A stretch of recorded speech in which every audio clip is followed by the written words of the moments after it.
Sure, I guess we'll do a radio show. Why not? I mean, I didn't really have anything else to do. I'm just sitting here watching the world's most uncomfortable sport. So wrong. Stop.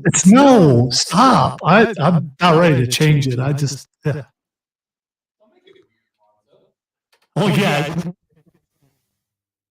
Practice laying on top of each other for the delusion their entire life. If you're going to take away their 2 minutes of uncomfortable glory over it, let these guys live, man. They're going for the gold out here in the uncomfortable Olympics. You can't even see the second guy. He's like was celebrating, and then suddenly another guy pops up. It's not. It's weird. It's very strange. Germany has just taken to the top spot on the podium in the men's double luge final. The most personal space invasive game that's ever been created. All right, so you've got a shot to make the Olympics, but the only Olympic sport you can do is this one. I'm out. No. I don't know, man. Are we like actually competitive here? Well, yeah. I mean, I'm doing this for a hobby, right? Like I'm not. Well, you have to.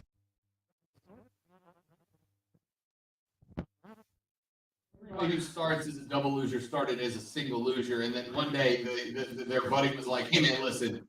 I'm going to hate it. You're going to hate it, but we can win a gold medal. We can put our name in the books. Are you in or are you out?" And if so, strap on, big boy. We're going losing. I got to imagine every double loser was a single loser who then realized that the best chance for multiple medals was going to be if they both were losing. So you're hanging out at the Olympic Village. There's a hot girl over there. She's like from the Swiss ski team or something. And she asks what sport you're in, and you go, double. Yeah, just do it. You say the luge and hope she doesn't get the Pacific. You know? You go, I'm a loser, and she goes double luge, and you go, yeah. I didn't notice. I was on. I didn't notice there were two people there till you said something. And then I'm like, oh, wait a minute. All right. Okay. I didn't know this was a thing, and now I wish I didn't know this was a thing. Ladies and gentlemen, the Rob Brown Show is on your radio. This is ESPN Upstate. Hello to you, and how do you do, America? Great to be with you once again. I am Rob, obviously. He's the great one, the Alpha and the Omega of ESPN Upstate, Lonzo, in charge of the broadcast today as we talk men's Olympic double luge. And we're here covering the big stories today, ladies and gentlemen. Germany right now has the number one and number two spots on the podium in men's double luge. That means that Germany is the best in the world at laying on top of each other and sliding. Look, they're storming the track. Wow. I didn't know that was a thing either. Okay. Folks would go, if you could medal in the Olympics, but the only sport you could do it in was ping pong, would you do it? Hell yeah. Ping pong? Yeah, I'm down for that. Table tennis, I'll do it with badminton. I mean, I'm down with that also. Double luge? No, thank you. We got a lot of stuff to get into, a lot of stuff to talk about here on the broadcast today. A lot of NFL news, and obviously because we are now just 8 days away from the Super Bowl, and of course, we can say Super Bowl because we are the home for Super Bowl coverage here in the Upstate. The only station that you will hear the Super Bowl on is right here on ESPN Upstate. We've got to start getting into the X's and O's of that game. But today, Alonzo, we get into my favorite part of the Super Bowl, the prop. Yes, I was hoping we would get to this. Yes, indeed. The prop bets on the Super Bowl, over under on the national anthem. What color is the Gatorade bath going to be? How many commercials during the Super Bowl will feature dogs? You can bet on it all, you degenerates. And we're going to give you our thoughts on overs and unders coming up later on in the broadcast. We have got, coming up in a little while, some college basketball talk. A big night for South Carolina men's hoops yesterday. Clemson had a barn burner against North Carolina at Littlejohn, but fell just shy. I'll tell you what went wrong late in that game coming up here in just a few minutes and plenty more. But before we get to any of that, we have got to get to this. Let's do lunch. This is a very nutritious lunch. All the food groups are represented. You guys are here. What in the wide, wide world of sports is going on here? Lunch! Lunch!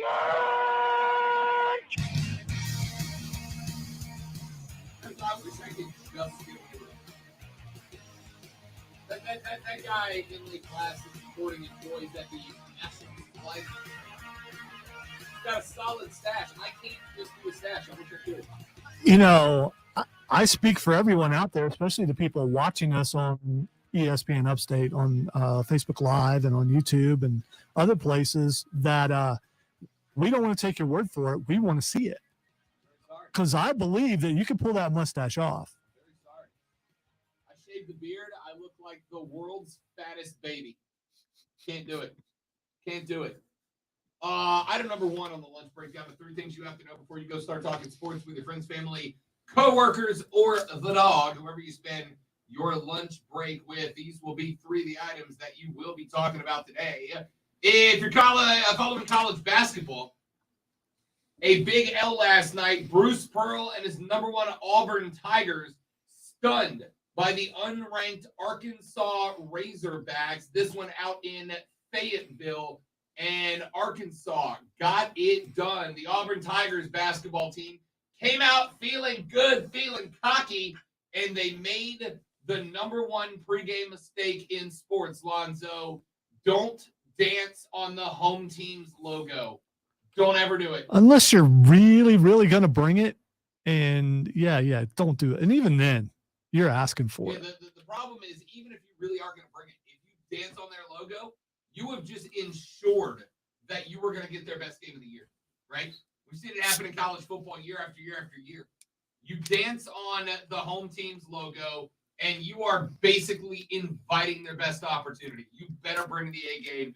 Auburn did it yesterday, and then Auburn suffered the defeat. An overtime win for the Hogs, 80-74, your final in that one. And this is notable because the Auburn Tigers were going for consecutive win number 20. 19 consecutive dubs for Bruce Pearl's Auburn Tigers, and it got snapped last night by the Razorbacks of Arkansas. Eric Musselman, the Arkansas head coach. Lonzo, this is the type of cat that I want to play with. Can you do me a favor? Let's play Where's Waldo. Where's Eric Musselman? Without knowing what he looks like, can you guess who in this picture is Eric Musselman? I'm guessing he's the shirtless dude right in the middle. That is correct. In the swarm, the horde of Razorback students who crashed the court after an upset over number 1, Eric Musselman, the head coach of the Arkansas Razorbacks, decided to go shirtless. That's the coach? That's the head coach of the Arkansas Razorback basketball team. Dude. The head coach said, who needs shirts? Who needs shirts?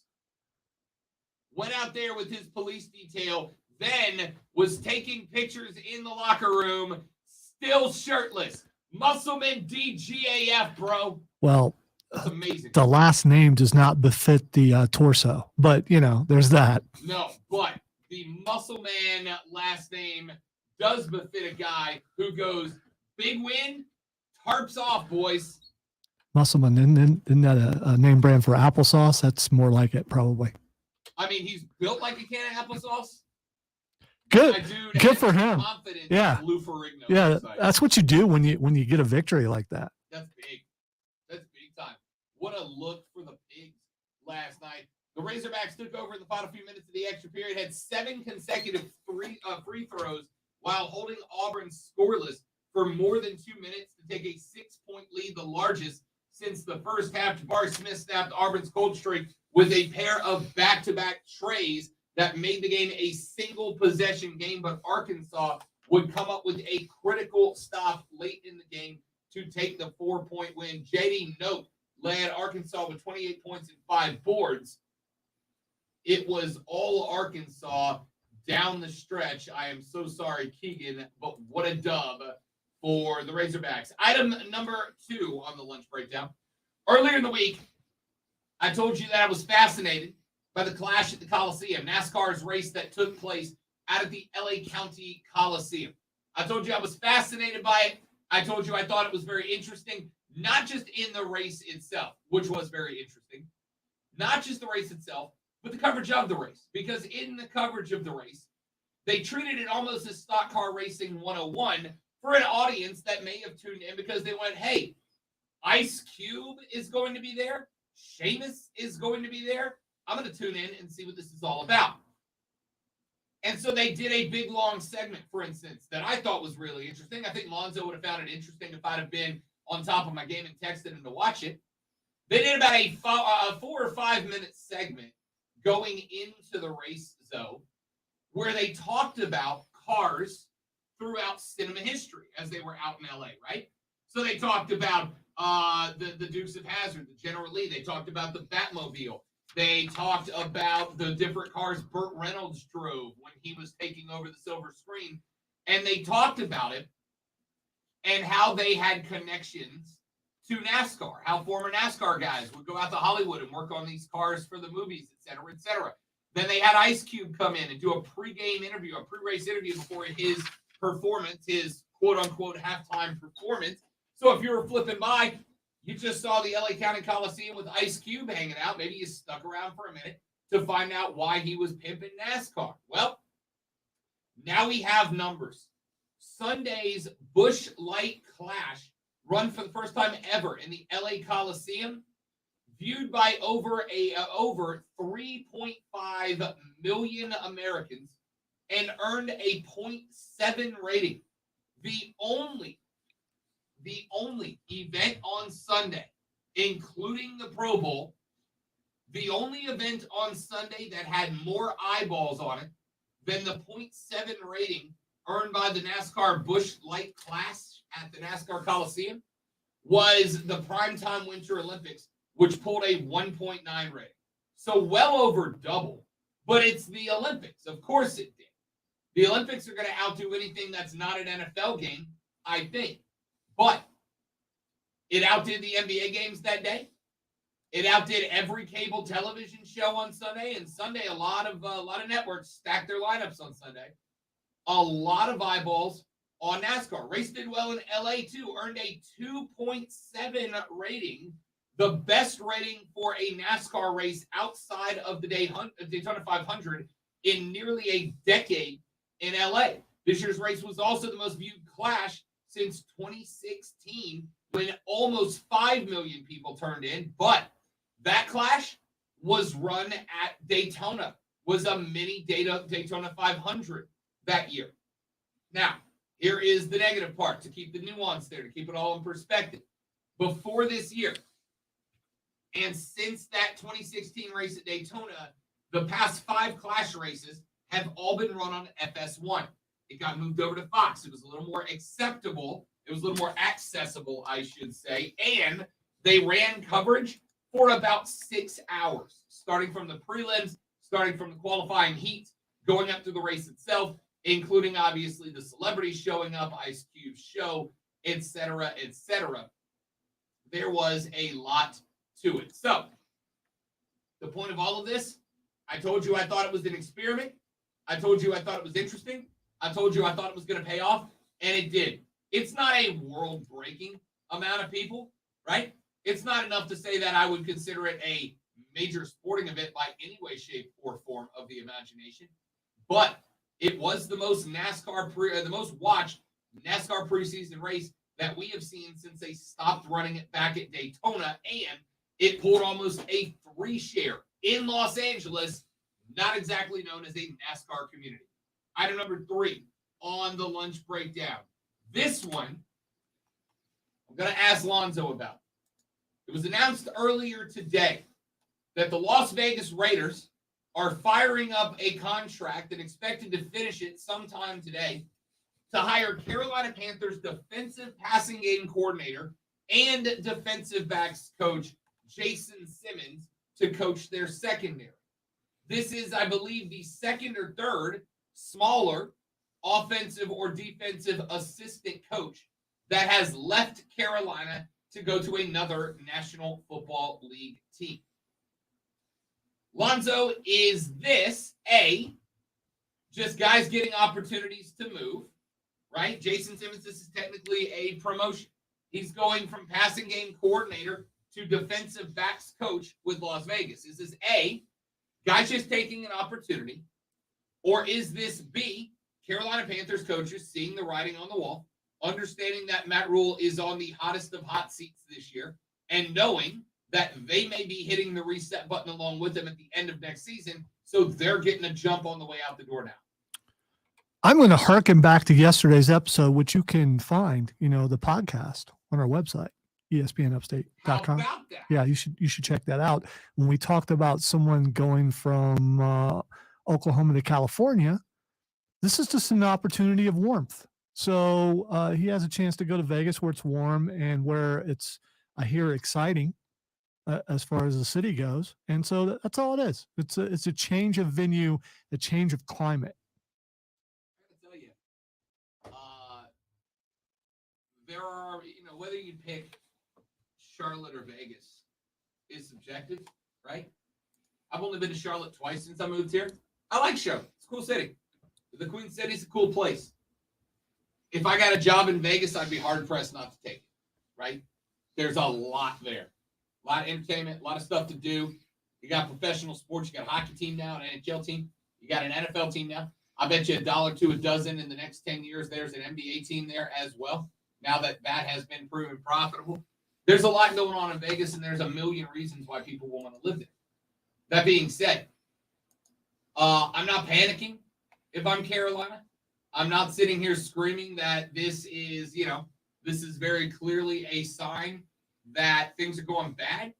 What I absolutely will say here, without a doubt, is that I got to be nervous if I'm Matt Rule that I'm losing staffers. Most coaching staffs lose a guy here or there. It's going to happen. But usually it's because they jump up a significant amount. He's going from DB's coach and passing game defensive coordinator. He's going from that position to the same position in Vegas. This is not a step up. Las Vegas has got a new coach. Is he a better team than Carolina? Is he friends with that new coach? I mean, that could also be a possibility, and he may be looking at it's a better defensive team, maybe, or maybe he just wants to challenge that is the AFC West. There's just no more challenge in where he is now, so he's going over there where his defense will be challenged every single week. Maybe. Or maybe the ship is sinking and he's jumping off. It could be that. Yeah, it's very possible. Again, I don't think if you are a Panthers fan, I don't think it's wrong to be asking the question right now, is this an illustration of guys jumping ship? Is this an illustration of guys deciding, hey, Vegas is a better opportunity or the writing's on the wall in Carolina? I don't expect Matt Rule to have a great year next year. And since I don't expect Matt Rule to have a great year, and I know that means he's getting fired, I might as well strike while the iron is hot and move on. We'll talk more about that later on in the show. Let's take a break. When we come back here in just a moment from right now, I'm going to briefly talk about the Olympics, but not what's happening on the ice, on the snow. I want to talk to you about the experience that I had last night. I go home, I stay up late watching the Olympics. Whatever is on, that's my favorite sport I'm watching.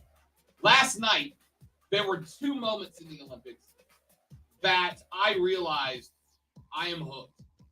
I'm going to tell you what they were and see if anybody else had the same reaction as me on the Rob Brown Show, ESPN. Frisbee.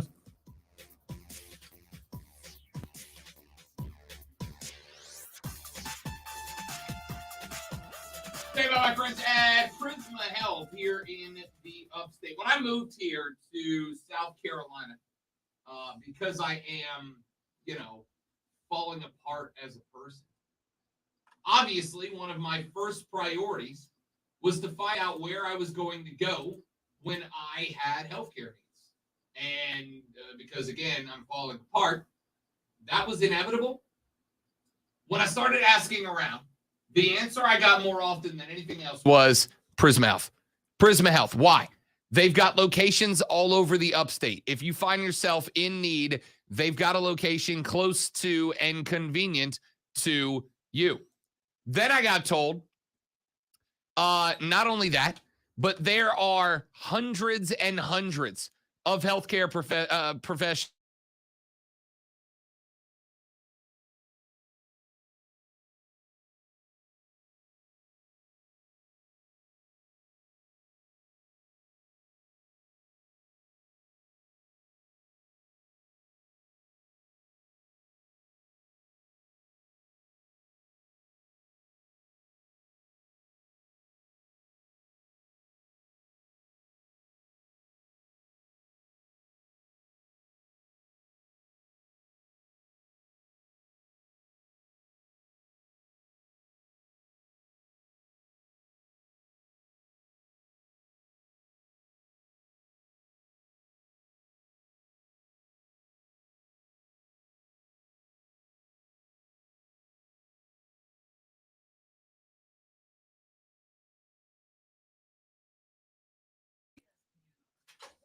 Apparently the audio on the stream has been a little wonky. Yeah, the button went off. Not the echo. Like No.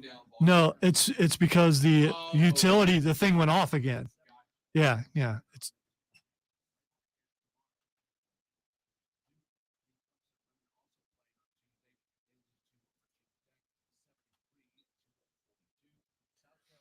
so that pesky button just decided to turn off again.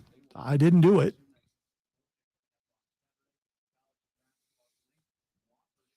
It was on when we started the show. That's what I'm going with anyway. Yeah.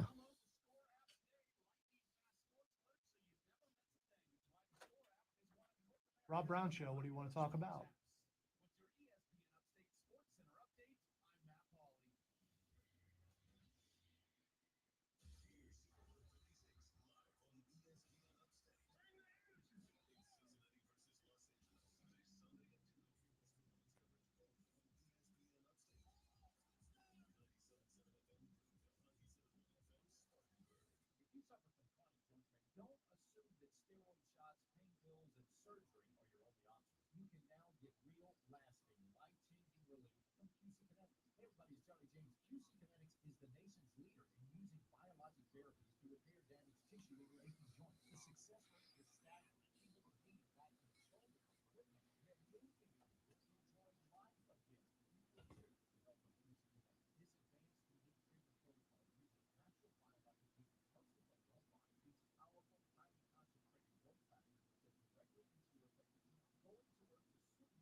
All right.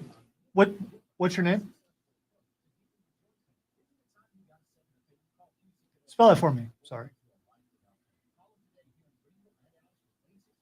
Okay, hang on there.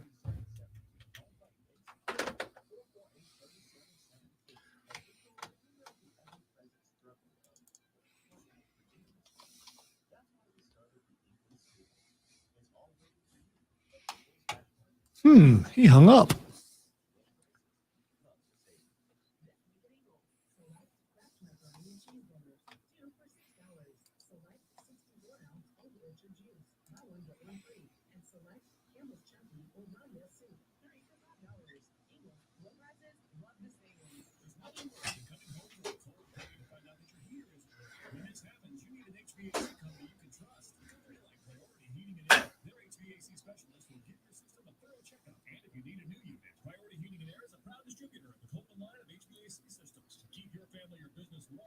I know. I saw that, Steven. I think you're asking for a shout out for your birthday, and I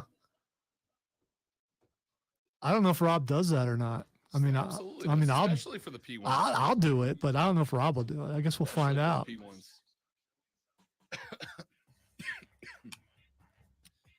Before we go any further, I want to say happy birthday to our buddy Steven. Steven hangs in on our Facebook stream pretty much every day. Go to facebook.com/ESPN Upstate, twitter.com/ESPN Upstate, or search The Rob Brown Show on YouTube. Find the channel with the Rob Brown Show logo that's on the flag hanging behind me. You'll see on the stream. click subscribe, hit the bell notification. It'll alert you every time that we go live. And we do go live every single day and stream the entire show live. But your boy occasionally pops up during other events as well to talk about what's going on. So follow us on YouTube at The Rob Brown Show, on Twitter at ESPN Upstate, and on Facebook at ESPN Upstate. And make sure you're hanging out with us. Steven hangs out in the chat every single day and is doing the same today on his birthday. So happy annual trip around the Sunday to you, Steven. Congratulations on making it another year. And thanks for being a P1, buddy. We genuinely appreciate it. Yeah, happy birthday, Steven. I think of Steven as our technical advisor. Because he lets me know when I leave the commercials on. If there's anything wrong on the stream, Steven's got us covered. He loves to let us know. And in my defense, others have had trouble with that button also. So, I have video evidence of that. So, I want to talk about this for a minute. Last 4 nights in a row, your boy gets home from doing the show. He lets the dogs out. Who? Sits on the couch, pours a beverage, a little frosty beverage, and tunes into the Olympics. And it really doesn't matter what's on, all right? As I've told you guys in the past, you can take any sport, you slap the American flag on the side of the jersey or the shirt of whoever's playing it. Lonzo, I am immediately the biggest fan of that sport. There are some that I've done in the past that is kind of like a joke. Yeah, there's one I'm glad is no longer on the screen, but Lonzo's a big fan of doubles luge. No, I'm not. I will watch doubles luge if the guys running down the board together have red, white, and blue. I wonder what the spandex suits on. Actual name of that is. But the sport. It's doubles luge. Is it doubles luge? Doubles this luge. is not luge doubles. Oh man, well it's one. I'm going to look it up. But one complaint I have about the Olympics, but I agree with you. I will watch. Is that I don't see any Americans half the time when I turn it on. And that's what I'm tuning in to watch. I want to see our country competing, and it just must be time of day or something, or the Winter Olympics is just not our sport or something, but Well, we are definitely a Summer Olympics country. Well, yeah, let's showcase some Americans. I'm just not seeing them enough. Now, and if we're showing repeats, which we kind of are throughout the day, let's have some American athletes in there. Well, first off, I'm gonna contest that, right? I'm gonna contest that. There are Americans featured all the time. Michaela Shiffrin and others feature constantly. To me, I'll watch any two countries compete. I take special interest in watching other countries compete if I know the Americans are between them and a gold medal, right? Like I'll watch sports we don't even have a chance in. Mixed doubles curling, unfortunately, not our strong suit. Unfortunately, not our strong suit. Still watched it. Still watched the gold medal game last night. 100%. Women's hockey, give it all to me. I'm watching every Team USA game. I stayed up extra late, started that game against Canada the other night. That drop puck at 11:10 p.m. By the way, give it all to me. CBS Sports headline, Winter Olympics, doubles luge is raising a lot of questions. I need you to know the self-restraint that I just showed by not making the joke I wanted to make about it, Lonzo. Incredible self-restraint from me. Gold star for me. In fact, we should win another Crystal Trophy this year just based on the restraint that I showed not to make that joke. And I set you up so you could show said restraint. Yep. Good job. Yep. Thanks very much. So I'll watch anything that features the Americans, certainly. And then I will watch the other countries compete because those athletes have the exact same level of passion and dedication and work ethic that our guys and gals do. So yeah, they do, but they're not from here. And I want to see the people from here. I mean, that's so, good for you. Good for you. You're putting forth effort. Yeah, but you're not from here. I want to see people from here. I want to see our athletes. You do see our athletes. No, I don't. Then you're not watching good enough. Well, watch better. That could be the problem, that I am not an expert watcher such as yourself, and maybe you could throw me some tips. Okay, turn on the TV. Just any night, turn on NBC. TV's on right now. Last night, I'm watching the. single day, and maybe it's this time of day again. How many times do we see Americans? Yeah, we saw some in the luge yesterday. But other than that, all we're seeing is other countries. I want to see America. There's a lot more countries than America. No, there's not. A lot of them. No, there's not. There's a lot of really good countries that aren't America. Australia's a great country. Sweden, great Australia, country. Was a penal colony.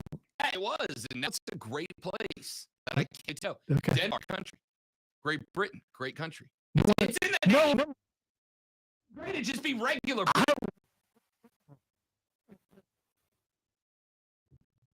right, that's different.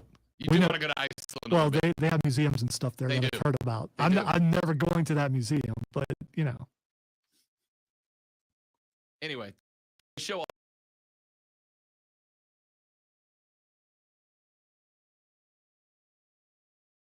The snowboard half pipe, they can't only show the American runs when there's 3 of them out of 22. All right, I would like to is an addendum or whatever, however you want to. That's a big word for me.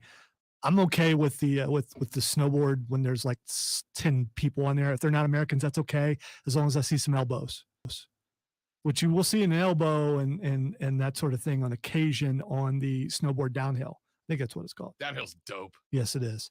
That looks like fun. China versus Sweden right now in curling, by the way. Men's curling, that tournament starts today. And this is a phenomenal match so far. Sometimes, though, no, don't you turn it off. Don't you turn it off. I'm looking to see if there's a sport that we'll see an American in at some point. You will. The men's curling team is great, but this is literally our guy. You're telling me you don't watch any other NFL games except the Chiefs. That's the only team you watch. That is not a valid argument. It is a valid argument. That's apples to oranges, It's as they absolutely say. not. Yes, You have Team USA, which is your team, and then you have the rest of the sport, which has other teams. You don't only watch Chiefs games. Where's America? I don't see them. Where's the Chiefs? I don't see where's my Chiefs. Yeah, it's not going to work. Put the Chiefs you on can or push turn that. it off. That argument is it's not the same thing. We speak Kansas City and around her. It's not. I really don't know what kind of accent they have there, but I don't think it's that I had a one. segment planned here, Lonzo. I had a segment planned here. And instead, I've got to explain to Lonzo that it's okay to watch Sweden and China curl because they are in the same group as the men's curling team, and we will see one of these two teams. You mean the men's curling team from America? Yes. They're in the same, but they're not playing them right now. So yeah, because they're not playing right now, so you can't show them right now. Well, because they haven't played yet. Well, it's my understanding, and I could be wrong, that this isn't live, which means you choose what to show, and you're not showing America. You know what? We should only show Shaun White's snowboard run from last night on repeat for 12 hours until the Olympics start up again tonight. What would be wrong with that? It's a sweet run, dude. It was a sweet run. You're killing me, Smalls. You killed the pipe. You're killing me, Smalls. All right. Let's take a break. And when we come back, I'll do the segment I was going to do here before Lonzo decided to say only his team matters and no one else does. And I'll tell you why I love the Olympics. USA. Even if Lonzo hates USA. USA. Back after this on the Rob Brown Show, ESPN Upstate.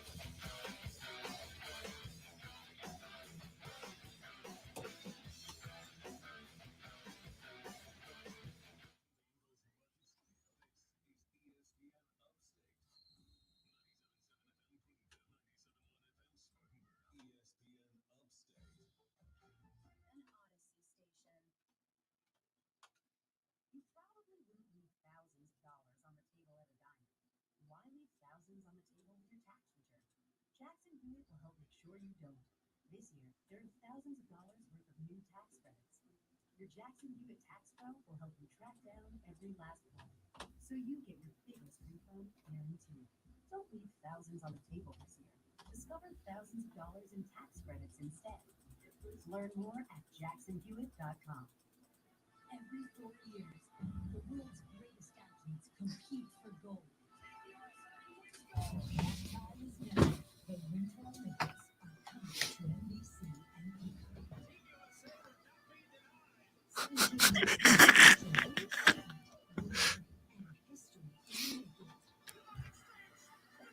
See, Courtney gets it.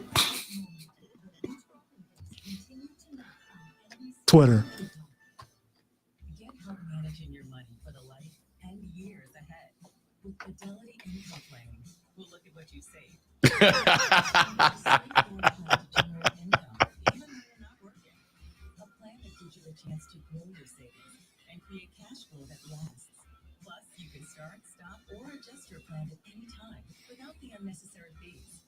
Talk to us today so we can help you go from saving to living. Fidelity Brokerage Services number NYSE SMBC.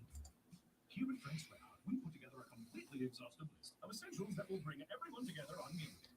Number 1, Frank's Red Hot. Number 2, wings. Okay, it looks like that's it. Frank's Red Hot. I put that shit on everything. This is SportsCenter. This is what you need to know. A sense of urgency from the Lakers to make changes after 10 losses the last 15 games. ESPN's Dave McMenamin reports the Lakers believe their roster is not working and something must be done to get the team back. Well, they're 26 and 29. Of course their roster's not working. LA is 3 games under 500, 9th in the West currently in the play-in tournament. 76ers center Joel Embiid wants to... Pardon me. Bless you. It's like looking at your car off the side of the ditch and be like, I think I drove in the wrong place. Yeah, it's very obvious. There's no doubt it will be up to Simmons to show he wants to part of the Sixers if he gets dealt. Bulls and Hornets tip off the NBA doubleheader, followed by the Warriors and Jazz. Golden State's riding a 9-game winning streak. Coverage begins with NBA Countdown at 7 Eastern on ESPN TV.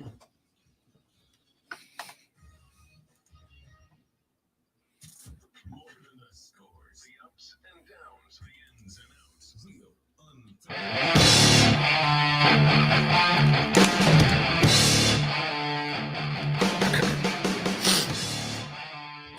So last night I was watching American athletes at the Olympics. What, Is that at, better? at like 2 a.m.? Yes. Yeah, Yes, that's the point. You're missing my...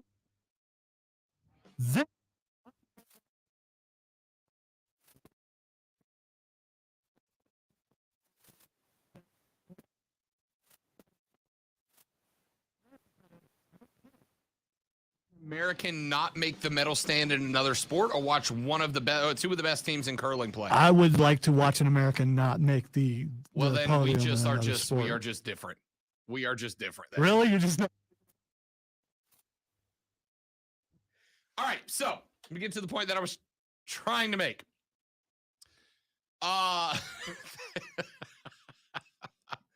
So, all right, so I'm watching the Olympics last night, and Shaun White, who has been competing in the Olympics since Torino, which was 2006, was his first Winter Olympics. All right. Shaun White and 3 other American men are in the snowboard half-pipe qualifiers. There are 25 guys. Each one of those 25 gets 2 runs. The higher of your 2 runs counts, and the top 12 scores move on to the snowboard half-pipe finals, the medal round, which is on Thursday evening. That's where you got to throw the big sticks down. 2 runs in that. Top score is your final. Top 3 scores win a medal, obviously. So, Shaun White last night lines up for his opening round, and the score that he has to meet is not ridiculously difficult. He's only got to score like a 50 to get into the top 12. It's not all that tough. Shaun White goes on his first run. A run that, if he pulled it off flawlessly, would have scored him probably in the high 70s, low 80s based on the execution. On his third jump in the half pipe, Lonzo, he eats it. Lands without fully rotating around on a like a 1260 McTwist, right? And these are all things, by the way, that you will only hear me say during the Olympics. Anyway, like a 1260 McTwist grab, lands without fully rotating, eats it. So Shaun White now has one more run with which to make the medal stand. He's got to have a great run to make the medal stand here. Shaun White lines up his second run, needs to be somewhere in the area of a 50 to make the stand, which is, again, for him, easy like Sunday morning. But He cannot make a mistake. He's got to be perfect, right? Can't miss a grab. Got to stick every landing. Probably 6 jumps on the run. And he's got to add a couple of extra flair in there to make sure he gets it. Lonzo, I'm watching this. It is 12:30-ish in the morning. I'm watching this live. The lady friend has gone to bed. The dog's gone to bed. I am about to throw up. I'm nervous. I am so nervous about this run from Shaun White. Again, I watch over the span of every 4 years, like 3 snowboarding events, the Winter Olympics, and a couple of X Games. And that's pretty much it. But I'm watching Shaun White last night, and what he has already said is his final Olympics. Not only his final Olympics, but his final competition. Says this is it. No matter what happens, gold medal or nothing, this is my last competitive snowboarding run. So if Shaun White doesn't stick the landing on this half pipe run, he's done. That's it. I just watched the last run of Shaun White. And if he doesn't make the stand, it means that not only is it his last run, but at that point, it's his last run, and he exited his career effectively on a nothing burger. I'm sitting on the couch, and I am as nervous as a long-haired or long-tailed cat in a room full of rocking chairs, as the old phrase goes. I am like about to throw up nervous. I don't know why. It is the most nervous I've been watching a sporting event, and I can't tell you how long. Because this guy has been one of the faces of American sports for the better part of 15 years now. 15 years I've been watching Shaun White compete in Olympics, in X Games, et cetera, et cetera. He is the Michael Phelps of the Winter Olympics, right? He's been doing it so long, he's been winning so much.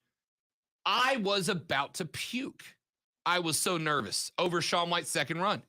Because if he does anything but stick it, his career's over at that point. But he wasn't the only thing last night that reminded me why I love the Olympics so much. Grab me clip number 1, if you don't mind, please, Lonzo.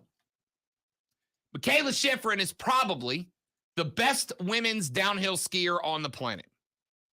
Michaela Shiffrin was expected to go to the Olympics, compete in 5 events, and probably take home the gold medal in at least 3 of them, probably 4, maybe 5. She's the best downhill women's skier on planet Earth. So, earlier this week, or I should say over the weekend, Michaela Shiffrin lined up for her first event, the women's giant downhill slalom. This is the really long downhill. This is a 1.75 mile downhill run that she's got to make. Lines up 11 seconds into the race, Lonzo. She eats it. DQ'd. You get 1 run at this to qualify. DQ'd. Michaela Shiffrin out of her first event after a fall. Last night, Michaela Shiffrin lines up for her second event. 5 gates into this slalom, she goes down again. Hits a gate, DQ'd for the second time. Michaela Shiffrin has now run 2 events. She has DNF'd 2 events and not even been in final contention. Now, that's going to happen, right? Because sports are sports. Not everybody, even the greats, are going to fall. Brady didn't win every Super Bowl. Michael Jordan missed more game-winning shots than anybody else in NBA history. Even the greats can't win every one of them. What got me was how hard it hit Michaela Shiffrin. Michaela Shiffrin got in front of the mic after she was eliminated from her second event, and these Olympics have gone sideways for her, and this is what she said. I had every intention to go full gas, and there wasn't really space in the course to slip even, not even a little bit. I didn't give myself space for that. And in my experience, that mentality has brought my best skiing. And today I went out on the 5th gate.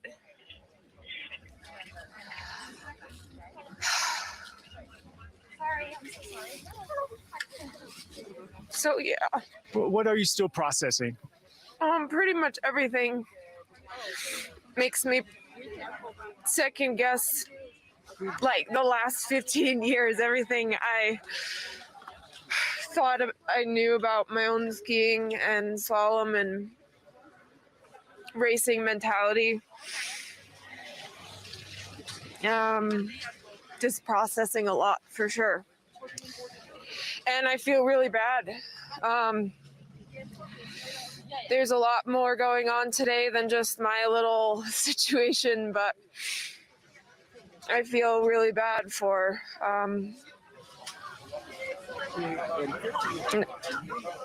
doing that. Tell me that doesn't mean something to her. She said, these two events have made me second guess the last 15 years of my career. They have made me second guess everything I thought I knew about skiing. This woman is the #1 downhill skier on the planet. She got that emotional over 2 races. The reason, Lonzo, that I will watch the Olympics and the reason that I will watch any team play any sport in the Olympics is because of that. Because of that. That's how much this moment meant to that woman. That's how much this moment meant to that woman. She raced 2 of 5 events. She screwed up. It happens to even the greatest. She screwed up. She ate it twice. Going 90 miles an hour downhill on snow and ice. She busted. It happens to everybody. That woman sounded defeated. She sounded broken. She sounded rattled. She sounded like somebody. Could you imagine working your life for as long as she's done? Heck, forget her life. The last 3 years. Could you imagine putting your entire life, because it's not just wake up, go ski, go to bed. It's eating certain things at certain times in certain amounts. It's drinking certain things at certain times in certain amounts. It's working out X amount of hours, X amount of times per day. It's rotating your sleep schedule around training. It's flying around the world to train on different slaloms to get ready. It's every single waking thought of every single day for this woman has been these Olympics, these moments, and she failed. I had to tell you, I have failed at less than what she failed at, and it effectively, to some degree, broke me, right? Both professionally and personally. I have failed at less. Things that did not require the amount of life dedication that Michaela has put into what she did. And she's broken. That's why I watch these games. Still has 3 more events, though, right? You said she had 5. Yeah, but listen to that woman right there. Yeah, I know it's tell in me her that head. woman's in a headspace to feel confident. Good run, or one completed run in this case, unfortunately, and she'll be right back in it. I mean, theoretically, yeah. I don't know about you, Zoe. I can be a victim of being in my own head, right? I can be a victim of getting in my own head where I start to overthink based on failures. I start to overthink things that traditionally are very easy for me. I had one day a number of years ago where I had a really bad radio show. My internet busted out. I couldn't get into my show prep. I had nothing to go on. It's just a bad show. And the next day I was shook, man. I was rattled. So I'm like, if something goes wrong today, I don't know if I'm coming back from this. This woman has put everything in her life into that event. I mean, look, if she comes back and wins gold in an event or two before the end of these Olympics, it will be one of the best things I've ever seen. And God, I hope she does. 2 years ago, she lost her dad in an accident. He fell, hit his head, died in an accident. Then, training for these Olympics, she busted her back up. They didn't know if she was going to be able to compete. Then had to go through rehab for that. Then right before it was time to go to Beijing, got COVID. Didn't know if she was going to be able to get out in time or have any effects that would impact her. She has been through so much that a gold medal would have been a Hollywood movie script. And instead that happens. Listen to that woman. Listen to how much she cares. That's why I'll watch every athlete play every sport at these games, because it matters to them that much. Back after this on the Rob Brown Show, ESPN Upstate.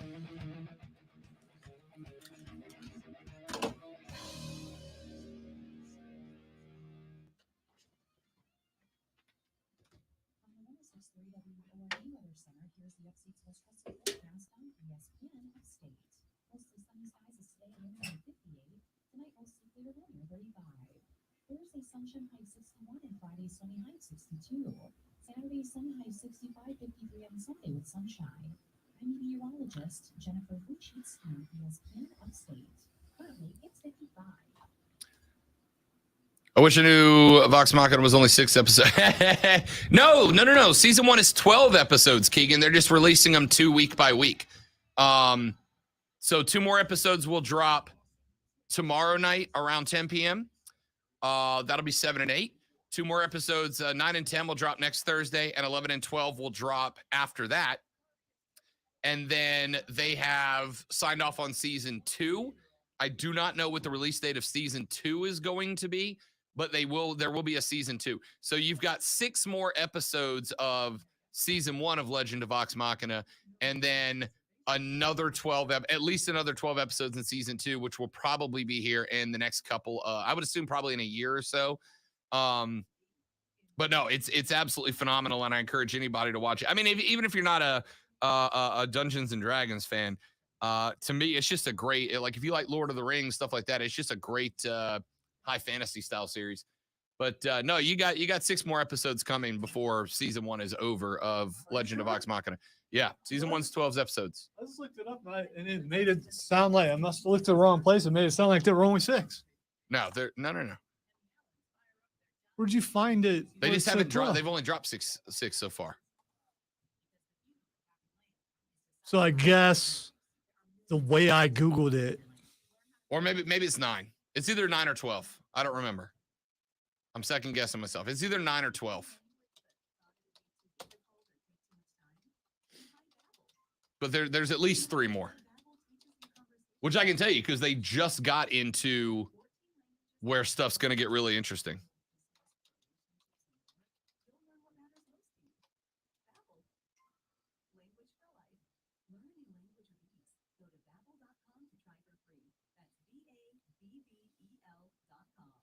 This is important news. If you have unfiled tax returns, the IRS is shifting gears and ramping up investigations on non-filers this year. If you fail to file your tax returns for a year or more, or you okay, you're right, but I had to find it.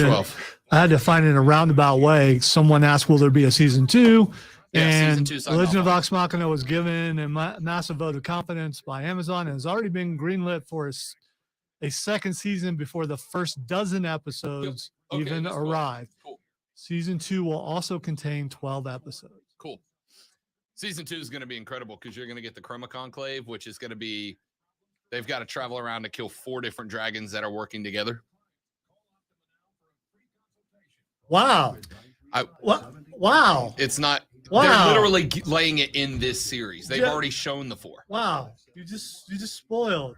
I did not. I'm going to get Rob Brown angry about that. Also, when the Batman drops, Courtney's going out of town that weekend. So if you want to watch the Batman, and I'll sit in on Upstate that weekend, because I will be shows out of town and there's football's over. So, okay. I will tell you though that we're probably going to try to go on Thursday. When is she going out? I'm off on Thursdays. Okay, all right.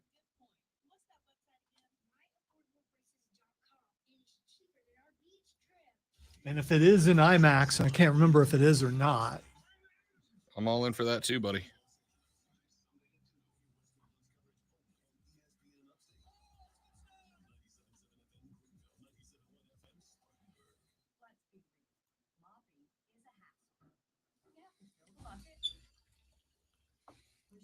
I'm looking forward to seeing Uncharted next week. I'm back and forth on it. Did you play any of the games though? I did not, and I think that's why I'm back and forth on it. I had PlayStation Plus at the time, and the first 3 were free or cheap. I forget what it was. So I got the first 3, played the first one, and then Mark Ryan was struggling with 4. And so I bought 4 just to help him get past something. because yes, and I would even do it now because I'm a nice guy. But I took great pleasure in beating it before him, but I did it to get to the part that he was struggling with so I could help him. Notable video game coach Lonzo, ladies and gentlemen.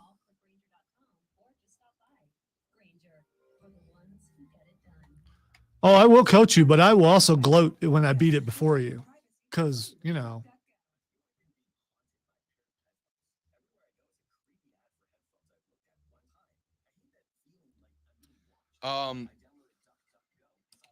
Have you felt the need to go back and rewatch episodes of Vox Machina, or are you one and dunning them? No, I'm good. I'm retaining.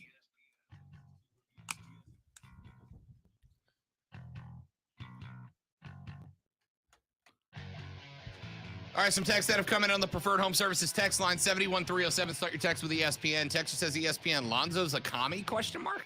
I think it would be the opposite. I'd be the commie, right? I'm the one that wants to watch all the commies play curling. Not Lonzo. He only wants to watch America. Text says, this just in, Liber Rob hates America. I bet you kneel during the anthem. Okay. Guys, I like watching Sweden curl. You fascist! Okay. Texter says, ESPN, poor girl, man. I feel so bad for her. She is rattled now.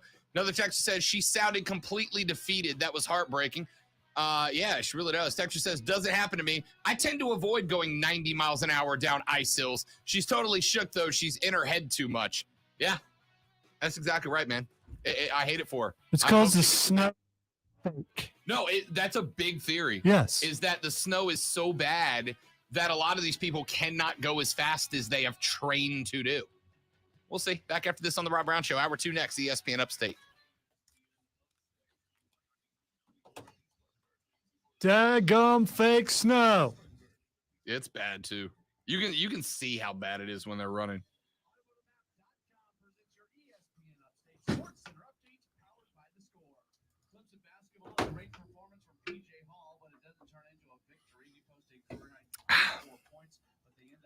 Keegan, don't know if you heard us talking about it. But Vox Machina has 12 episodes in season 1, so we're only halfway through it so far. Skrilla, welcome to the show, big dog. Good to have you in, my guy. Steven says, have you ever completed Paperboy? I still can't beat that game.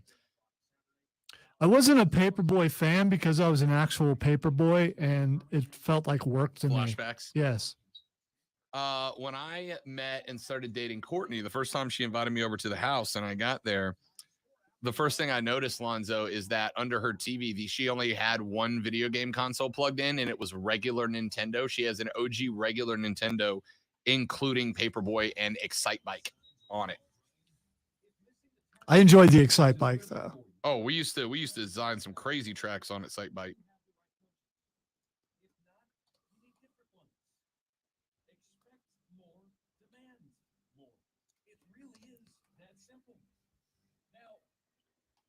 Nolan, welcome in, big dog. Good to have you, my guy. Appreciate you popping by. Missed you at trivia, man. Where you been? Come back out and hang out with us, guy.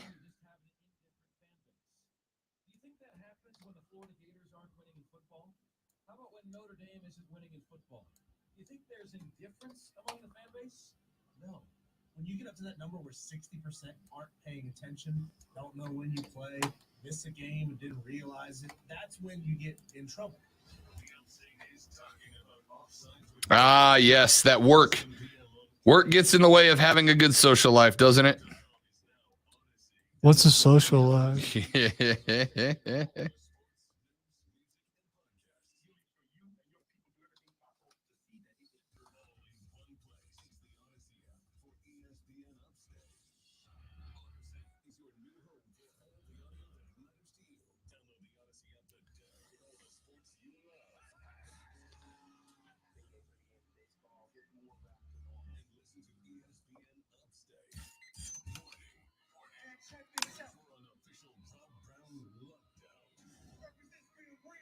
Yeah.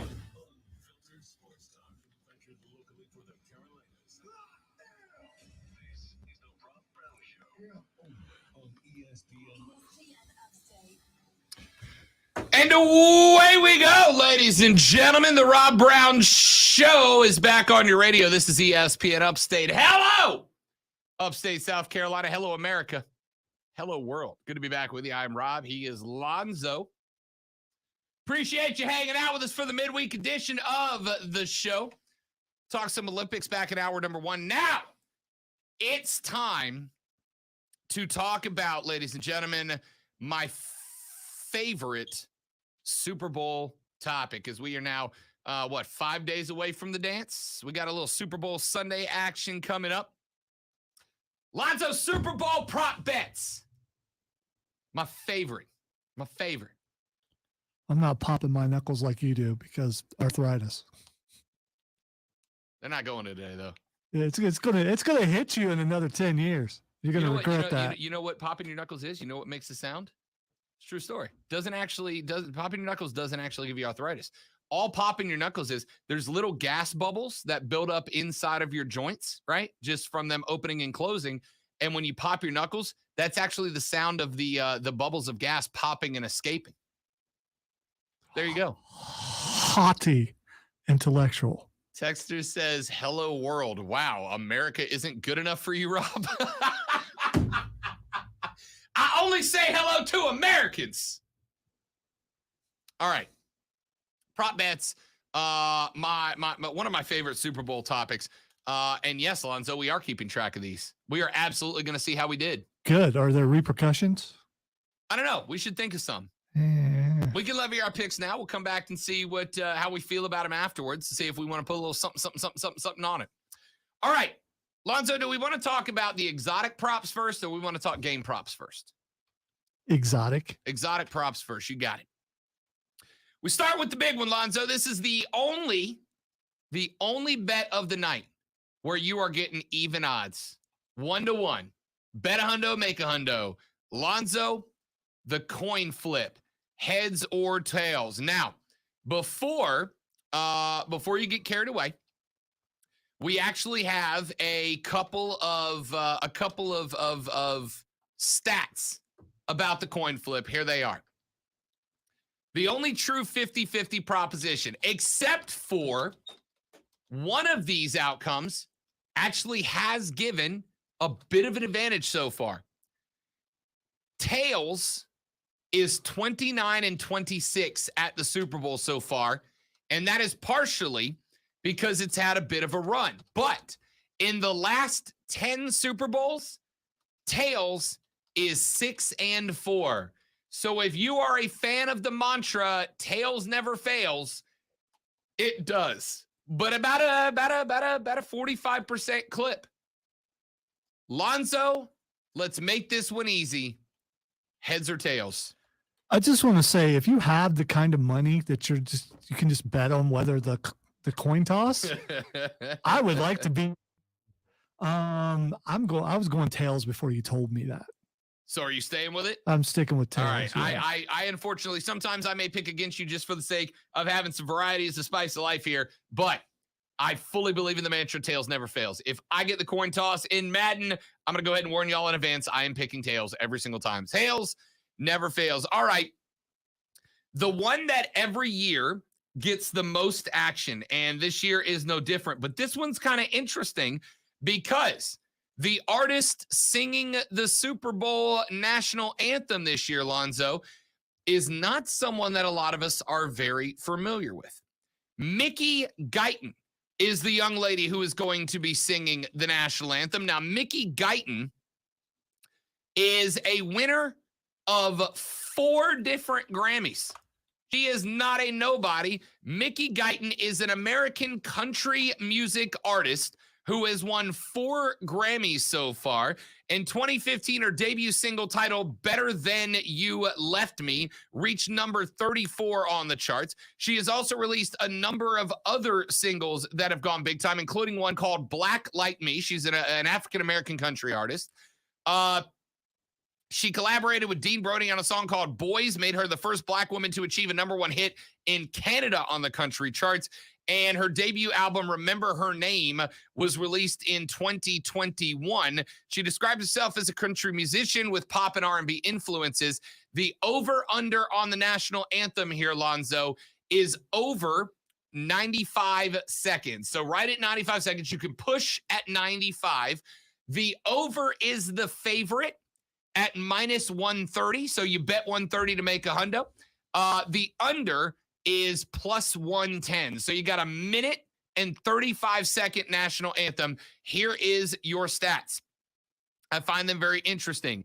In the national anthem at the Super Bowl, only 2 of the last 15 anthem singers have wrapped up the Star Spangled Banner in less than 95 seconds. Of the last 15, it's only happened twice. Billy Joel at Super Bowl 41 did it in a minute and 30, and hitting the under in a $1:53. Although the under is hit, not a minute 30. The under is hit twice. The only other time it's been under a minute 35, Kelly Clarkson at Super Bowl 46 did it in a minute 34. Under 2 minutes were Demi Lovato at 54, Christina Aguilera at 153, and Billy Joel and Jordan Sparks at 154. So a $1:35 on the clock. Lonzo, over under for the Super Bowl. Do we know, will she have musical accompaniment? No idea. Because if you go a cappella, I think you're going to go a little bit longer because you're showing everybody what you can do with your voice. Musical A accompaniment. lot of artists use this as a spotlight. If you're using music accompaniment, you're kind of following the music. I'm going to go under. Taking the under on the national anthem. Because I don't know how old she is, but I would guess that she's more in the vein of new country, not old country, like Patsy Cline or someone like that who would, have a lot of vibrato, aria, whatever it is in her voice and carry notes out. So I'm gonna go with the under. Oh, I'm sticking the over. 2 out of 15 has been the under. And granted, she is a new artist, but to me, new artist says over, right? This is the first time. She's already right, but at the end of the day, exposure is the biggest thing you can get, and there is nowhere you're going to get more exposure than singing the national anthem at the Super Bowl. I'm hitting the over hard. In fact, this might be my guarantee. I am hitting the over hard. Rob says, "Wow, Rob betting against the anthem sounds about like someone who says hello to the world." I regret saying things on air sometimes. I really do. All right, Lonzo. Next one for you. How many commercials will feature a dog? The over-under is set at 6.5. The last 3 Super Bowls have featured an average of 7 commercials in which a dog appears. 6.5 commercials featuring a dog, over or under, Lonzo? This is, normally you could cheat on this and probably could cheat on this now because unfortunately, we have teasers for commercials that play in the Super Bowl. So you could probably look up Super Bowl teasers and count how many dogs are in those teasers. Not going to do that. I'm going to go under, though. You are going under. So dogs. We're saying dogs, canines specifically. All right. So if they're this one, this counts as one. Okay, I'm going. I'll go against you on this one for the sake of competition. I'll take the over. America loves dogs more than America loves people. As a rule of thumb, I'm going to go over. Now, I'm also going to go, even if there's a dog in the background, it still counts, right? Even if the dog is not the feature of the commercial, it still counts. Does Vegas count that, though? I'm going to go, they have to, right? Features a dog does not mean starring a dog. It just means the dog's in it, right? I'm going to go over. I'm going to take the 6.5 over. Here is one that can pay out. Now, this is more about the payout than anything, but bless you. This one in California, the NFL has loosened up its marijuana regulations in recent years. California is working on becoming one of the states that makes marijuana legal in the state. Lonzo, will Snoop Dogg smoke on stage at the halftime show? Yes or no? This one's simple. Now, the wording on the bet is, Will he smoke on stage? It's Snoop, so we all know what that means. But cigarette, joint, anything. Will Snoop Dogg smoke on stage? Yes or no? On stage, no. You know what? For our own sake, I am going to open this up a little bit. Now here's a question though. If he's backstage and he does it and there's smoke trailing as he comes on stage, does that count as smoking? I'm going to open this up. Will Snoop Dogg be seen on camera at any point smoking? Let's put it that way. Will Snoop Dogg be seen on camera smoking at any point? No. I want to take the yes on this. I want to think there's the chance that Snoop gets caught coming up onto the stage and he kind of throws it off to the side. I'm going to go no, though. I'm going to go no. I know the NFL's loosened regulation. I know California doesn't care, but the FCC does and Fox does. I can't imagine they do that, right? Snoop is only going to be on TV when he's actually already on the stage. I got to think. All right, here you go. During the Super Bowl, we know who our performers are. Kendrick Lamar, Eminem, Snoop Dogg, Mary J. Blige, Dr. Dre. Yeah. That's our halftime lineup. By the way, I would like to thank the Super Bowl halftime show because, Lonzo, this one's for us mid-'80s kids. This lineup is what you bounced to if you were in high school in the early 2000s, right? I need everybody under the age of 25 to take a seat because this one's for us old guys. This one's for us, and I'm here for it. This is the first time since The Who that I'm like, halftime show's important. It's going to be highly criticized already. Of course it is. So because it's rap and don't care. This is my rap. As long as there's no political messages, I'm good. Because I don't want to see that. Don't care if it is. Every one of these artists has had political messages in their music since they debuted. Every one of them. It's already going to be hated, I guess. So since you know you're going to be hated, just do whatever you want. So. All right. So here's the question, Lonzo. Now, this one's less about the yes or no and more about the odds. Okay. Will a new song be performed by any of the artists? Will a new song be performed by any artist during the halftime show? No is -600. So you got to throw $600 down to make a hundo. Yes is +350. Will any artist in this one perform a new song, Lonzo? Does it count if there's a collaboration? If there's a new song between several of the artists? Any artist. I'm going to go with yes. You think at least one of them, maybe a collaboration set, drops a new song? I think at the end, I think they all jump on there and do something. I'm going to go no chance it happens. No chance it happens. This show is for the nostalgia of people. You know what this is? The NFL and Fox have realized that we have gotten to a point where the generation is turning over, right? People my age now are they're now finding their way into becoming the primary demographic of leisure money spending. People my age are the ones who are buying the products that are being sold on TV primarily. This is a nod to my generation. This is the producers of the halftime show tipping the cap to those of us in our mid-30s. And wow, so RP commercials and not worry about anything else. That's not what I said. Yeah, well. That's what I said. If they wanted to do a hip-hop show catering to those generation, they'd break out DMC. Or they bring on Dr. Dre. That's a... Do you realize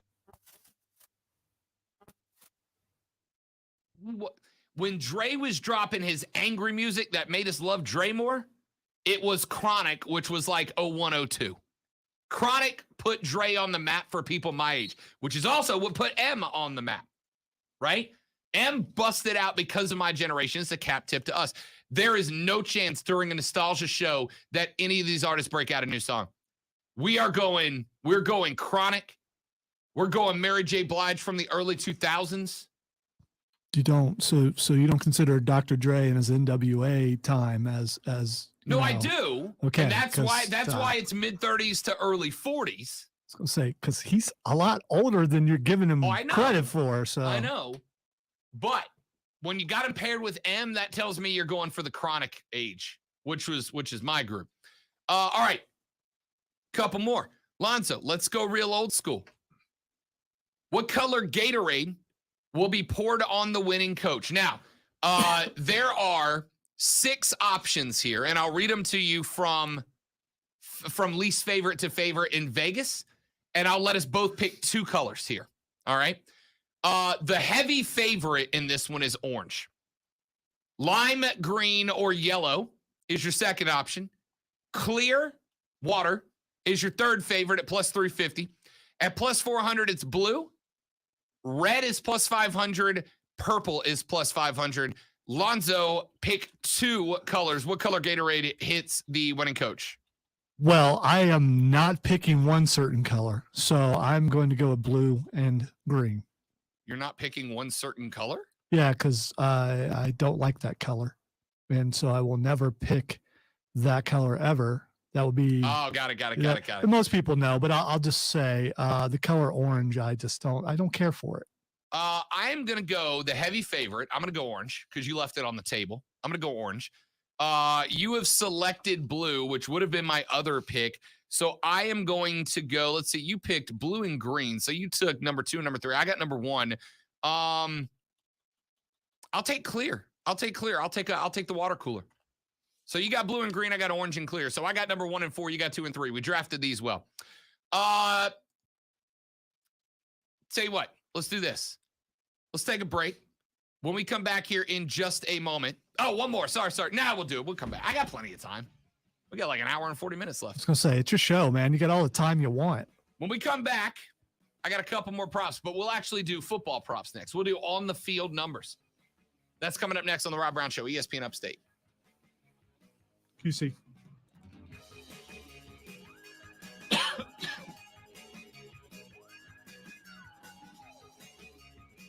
Tell you about my friends at QC Kinetics. Why are you telling us about QC Kinetics, Rob? Well, I'm going to tell you about QC Kinetics for one reason and one reason alone. The majority of us that are, well, excited about the Super Bowl halftime show, let's just say that. The majority of us are getting to the point where joint pain is a problem that we have to deal with, right? Your knees go bad, your hips start to hurt, played a bunch of golf and all that rotation's messed up your spine, and you got that joint pain. Well, that joint pain happens because there is connective tissue in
One of North America's most popular sports apps.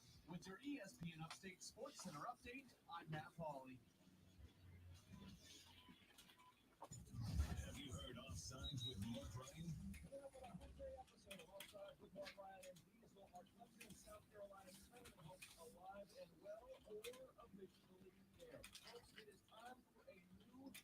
is Steve, and I have just the nominee for you, plus truth serum and so much more, all on a Wednesday episode of All Time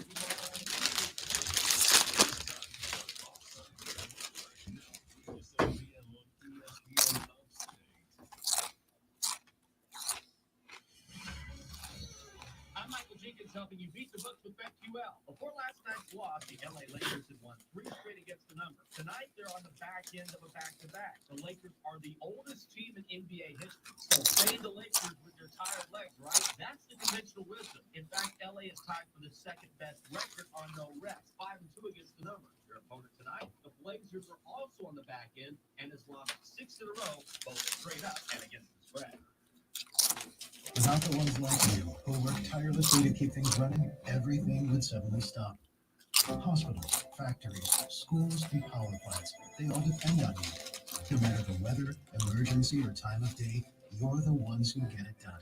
At Grainger, we're here for you 24/7, with supplies and solutions for every industry, and access to product specialists ready to help. Call clickgrainger.com and just stop by.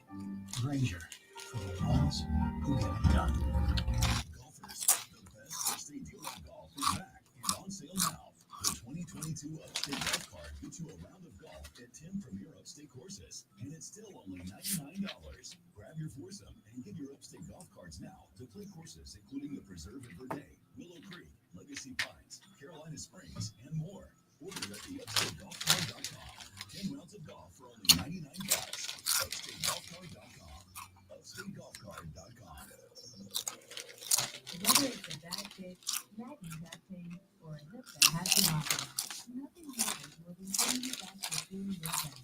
As South Carolina's most preferred orthopedic provider and official team doctor for the Gamecocks and Tigers, Prisma Health provides all that you need. With more expertise, more technology, and more locations closer to you, we're doing even more to help you be your healthiest you. Prisma Health, the orthopedic expert. This feature sponsored by Dogg. With low-cost Medicare prescription copay resolving, you might have a Medicare in the world. Plus, use the prescription delivery option for even less than Medicare. Start saving the Medicare prescriptions with Walgreens and see how much you could save today. No staring at your phone, no rolling in 2 hours late, no sweatpants, no jeans, and no shorts. For complete rules on contests, go to ESPNUpstate.com/rules. Sure, I can tell you all about why you should buy a pool from Aqua Blue Pools. There are lots of reasons, like they've been in business satisfying customers since 1977. They were awarded Best Pool Builder of the Year by voters in Greenville News. Their design specialists go through extensive training on design and construction, and they have a huge selection and incredible financing options. But I don't need to tell you all that. All you need to know is that pools are a blast. And the very best way to get one is from Aqua Blue Pools. Go to aquabluepools.com. Welcome to Allstate, where you can save just by being you. DriveWise and Allstate gives you personalized driving feedback, and by adding it to your policy, you can save for driving safe just by being yourself. Allstate, here, better protection costs a whole lot less. You're in good hands with Allstate. Click, call, or visit allstate.com to save today. Not available in every state. Savings based on driving services, different discounts. Savings vary. Subject to terms and conditions. Allstate brand health insurance company. Without the ones like you, who work tirelessly Do to do keep do things do running, do do do do. hospitals, factories, schools, and power plants. Remember who was in here last night? Just thinking about that. Even in a jersey, it's a little warm.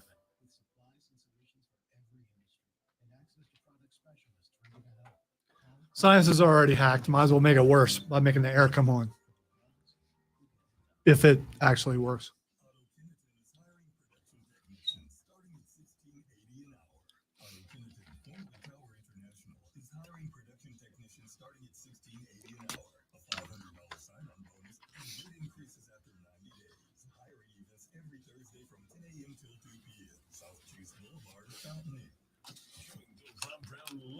On Twitter, tweet at The Rob Brown Show on the Upstate.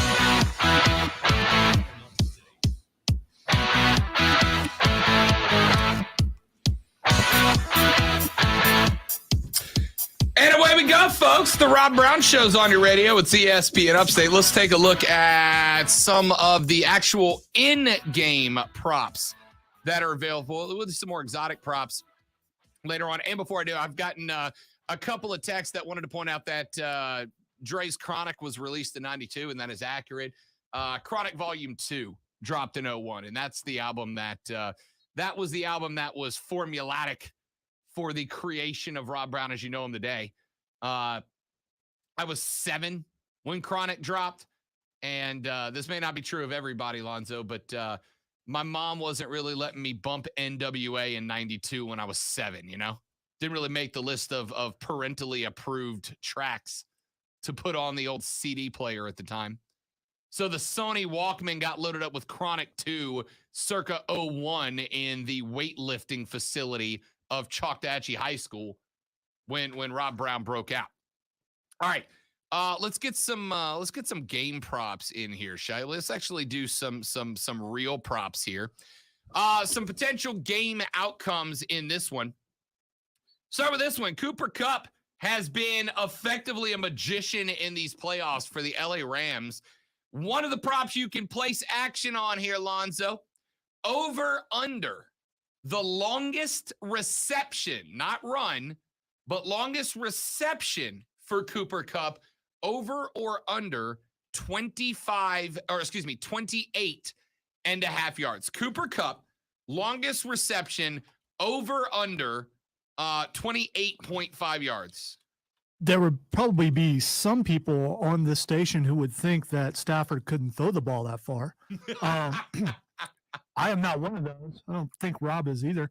So I'm going to go. Rob was the one who told y'all Stafford was going to be deep in the playoffs this year. Got laughed at for it.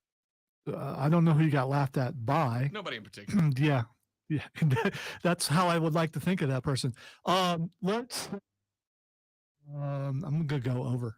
I think, yeah. Lonzo with the over. I'm actually going to go with the over on this too, but I think he gets 1, right?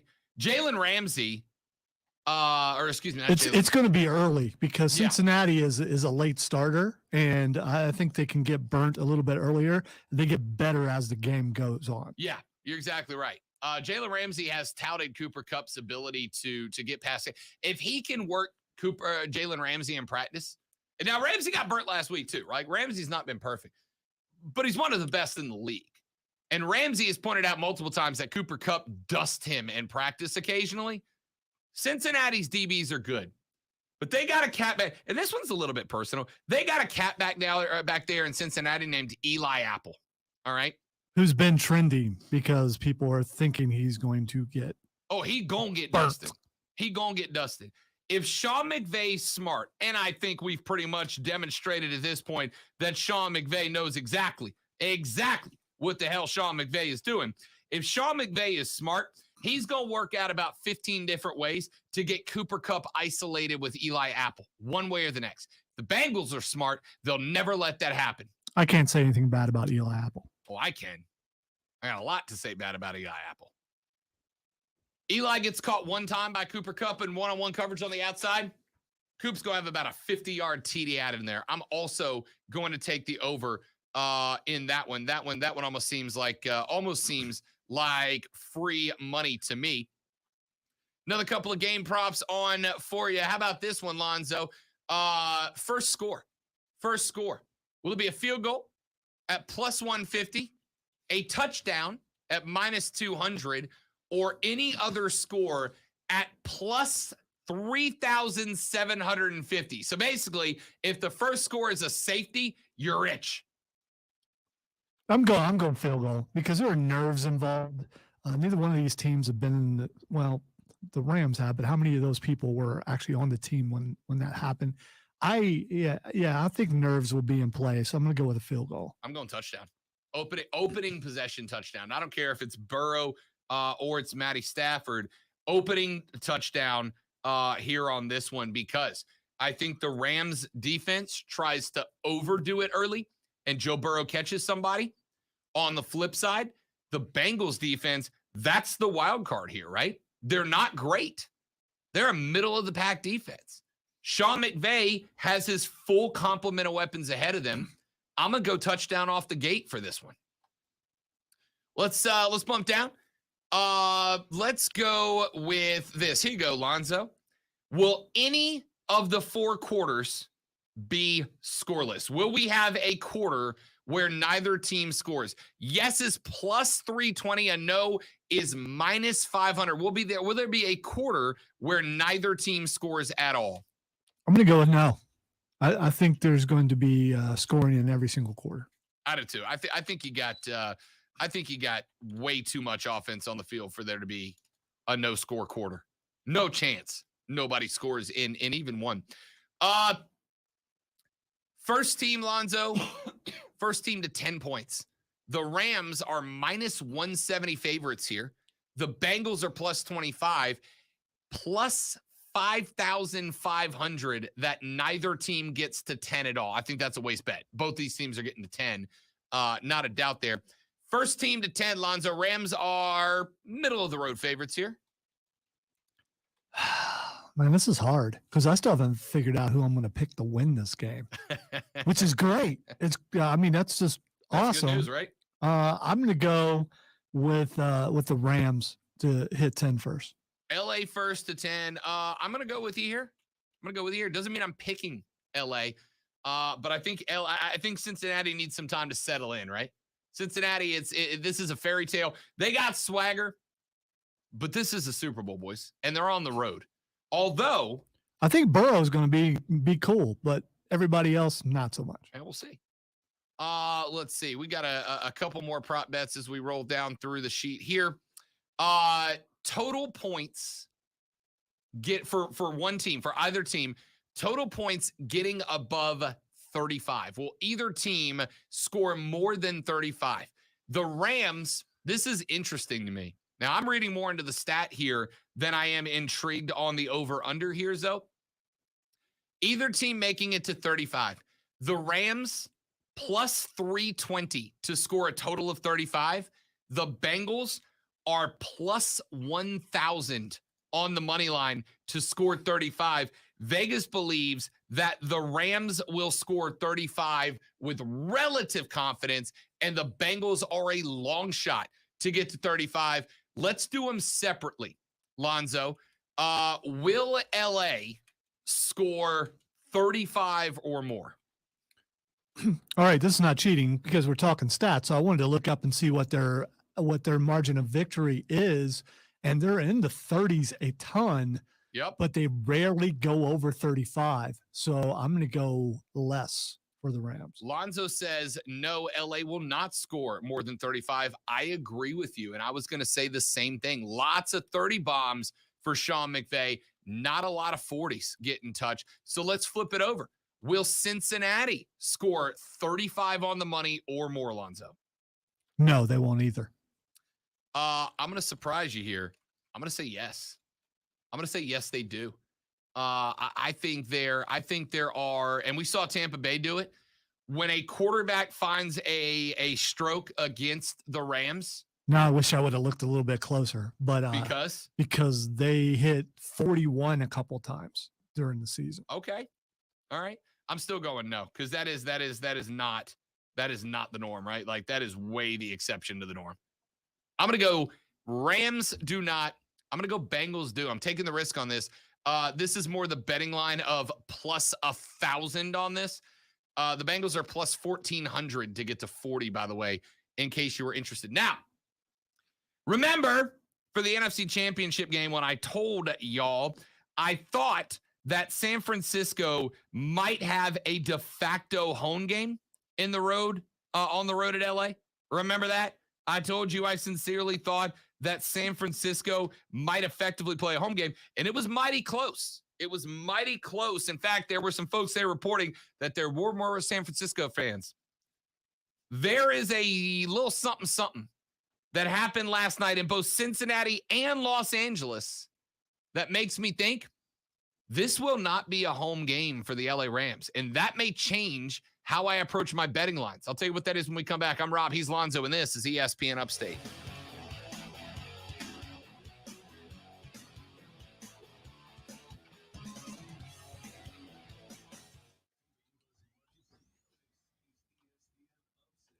By the way, for those on the stream, I apologize. I do not ignore you when we're on the air, but I only have one screen on which to watch the stream and my show prep, so I got to check in and out.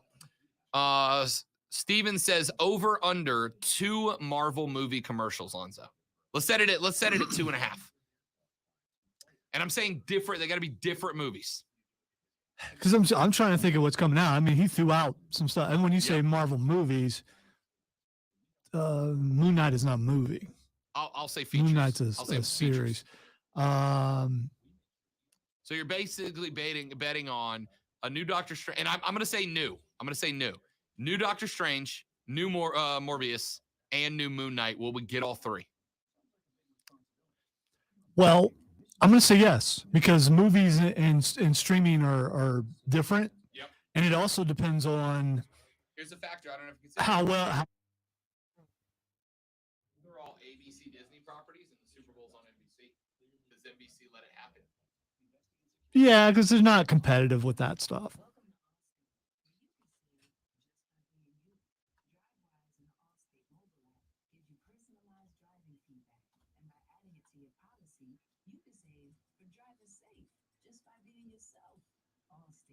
Here, better protection costs a whole lot less. You're in good hands with Allstate. Click, call, or visit allstate.com to save today. Not available in every state. Savings based on drive-by service and driving discounts. Savings vary. Subject to terms and conditions. Allstate Insurance Company and affiliates for family. You're always up for some fun with the family. So order the essentials: a new board game, some baking supplies, and even a new projector for outdoor movie night. And with the Bank of America customized cash rewards credit card, you can choose to earn 3% cash back on online shopping, which could increase up to 5.25% as a preferred rewards member. Rewards which you can put toward an extra treat that everyone will enjoy, like an old-fashioned popcorn machine. Visit bankofamerica.com/more-rewarding and apply now. Copyright 2021 Bank of America Corporation. Hi, Tom Bodette from Motel 6, leaving the light on for ski bums. Lift ticket prices have gotten steeper than a double black diamond. To save some money for more powder days, I suggest eating a half-frozen PB&J on the chairlift and staying at a Motel 6. They have a clean, comfortable room at a great low rate. So throw on those stretched-out long johns from a couple years ago and head for the lift lines. I'm Tom Bodette from Motel 6, and we'll leave the light on for you. Get help managing your money for the life and years ahead with Fidelity Income Planning. We'll look at what you save, what you'll need, and help you build a flexible plan for cash flow to Oh, cool. so you can go from saving to living. Fidelity Group Services number NYSE SIPC. Making Moves is brought to you by LinkedIn Jobs.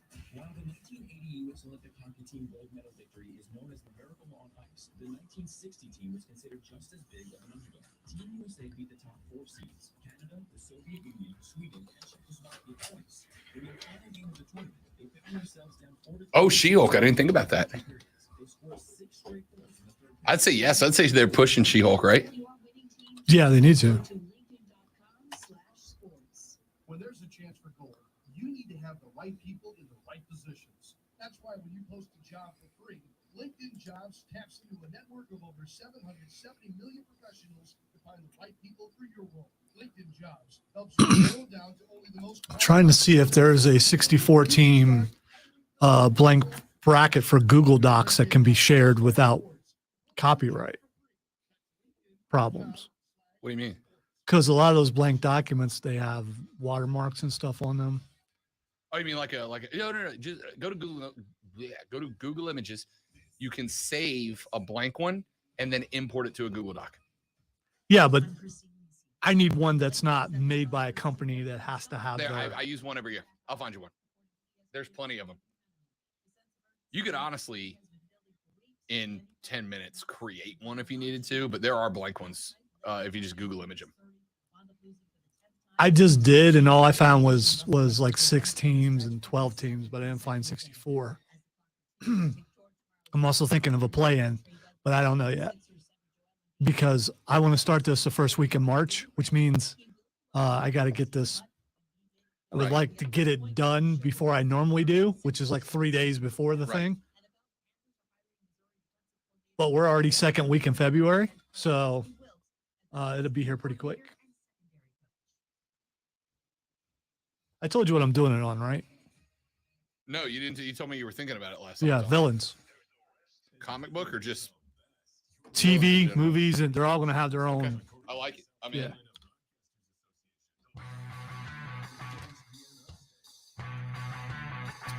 The Rob Brown Show rolls on. This is ESPN Upstate. I am Rob. He is Lonzo. Texture says, my favorite Eminem song is the one where he fantasizes about killing his wife and dumping her body. What are the odds he plays that song? I'd say not real good. Not right. It's going to be interesting, the Super Bowl halftime show, because, Lonzo, of the names playing, Dre and Eminem's whole shtick has always kind of been anti-authority, right? Yeah, but you got Lose Yourself, which got crossover airplay. Sure so he'll be doing that. Em had a couple of songs that did crossovers really well. Stan got a lot of crossover play as well. But the songs that Dre and Eminem worked Slim on together, Shady will work. Slim Shady. Yeah. But the songs that Dre and Em did together, and again, I don't know how much collab there's going to be in this, right? I suspect with we got Dre, Snoop, Em, Lamar, and Missy. You got 5 artists. Super Bowl halftime show, Lonzo, what? Probably 12-ish minutes? Something like that, yeah. About 12-ish minutes. You're looking at each one of them having about 2 minutes if they do this individually. I got to think Dre and M go together, right? Like, they got to go together. Question is, do they do the biggest hit they've ever done together? Or do they do something else that's a little less mainstream? I got to think, and it's NBC that's doing, I kept saying Fox because I'm dumb and not paying attention. I got to think NBC has put some level of restriction on what they can and can't do on stage, what they can and can't perform on stage. I got to think so. So I don't think you're going to get the craziest Eminem show he's ever put on. I don't think you're going to get NWA Dre. I think you're going to get Chronic 2 Dre, which was still anti-authority, but not quite what it was when he did his less famous, less beloved songs of the early 90s. Well, rap than any other form of music, if you get dissed, you get tracks. So are they getting equal time? Because if someone gets a minute more than somebody. Right.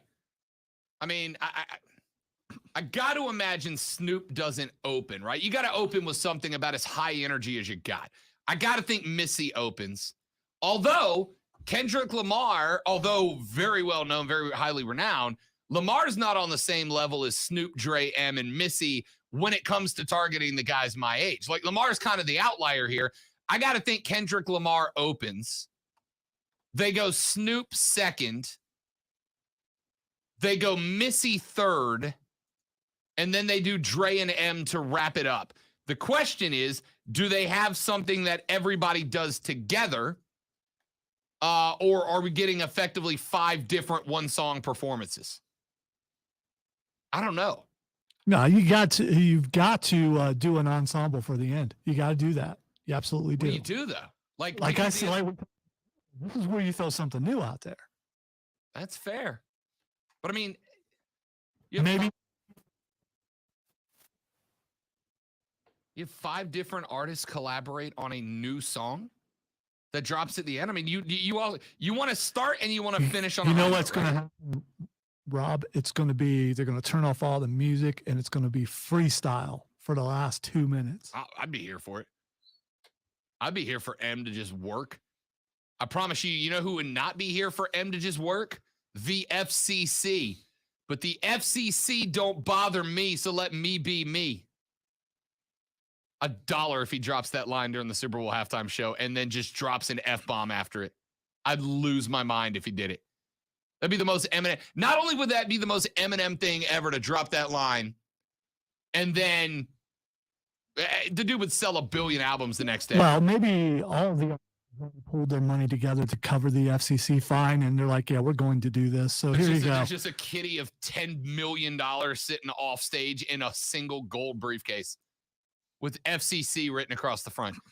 Texter, I love this text because it's so true.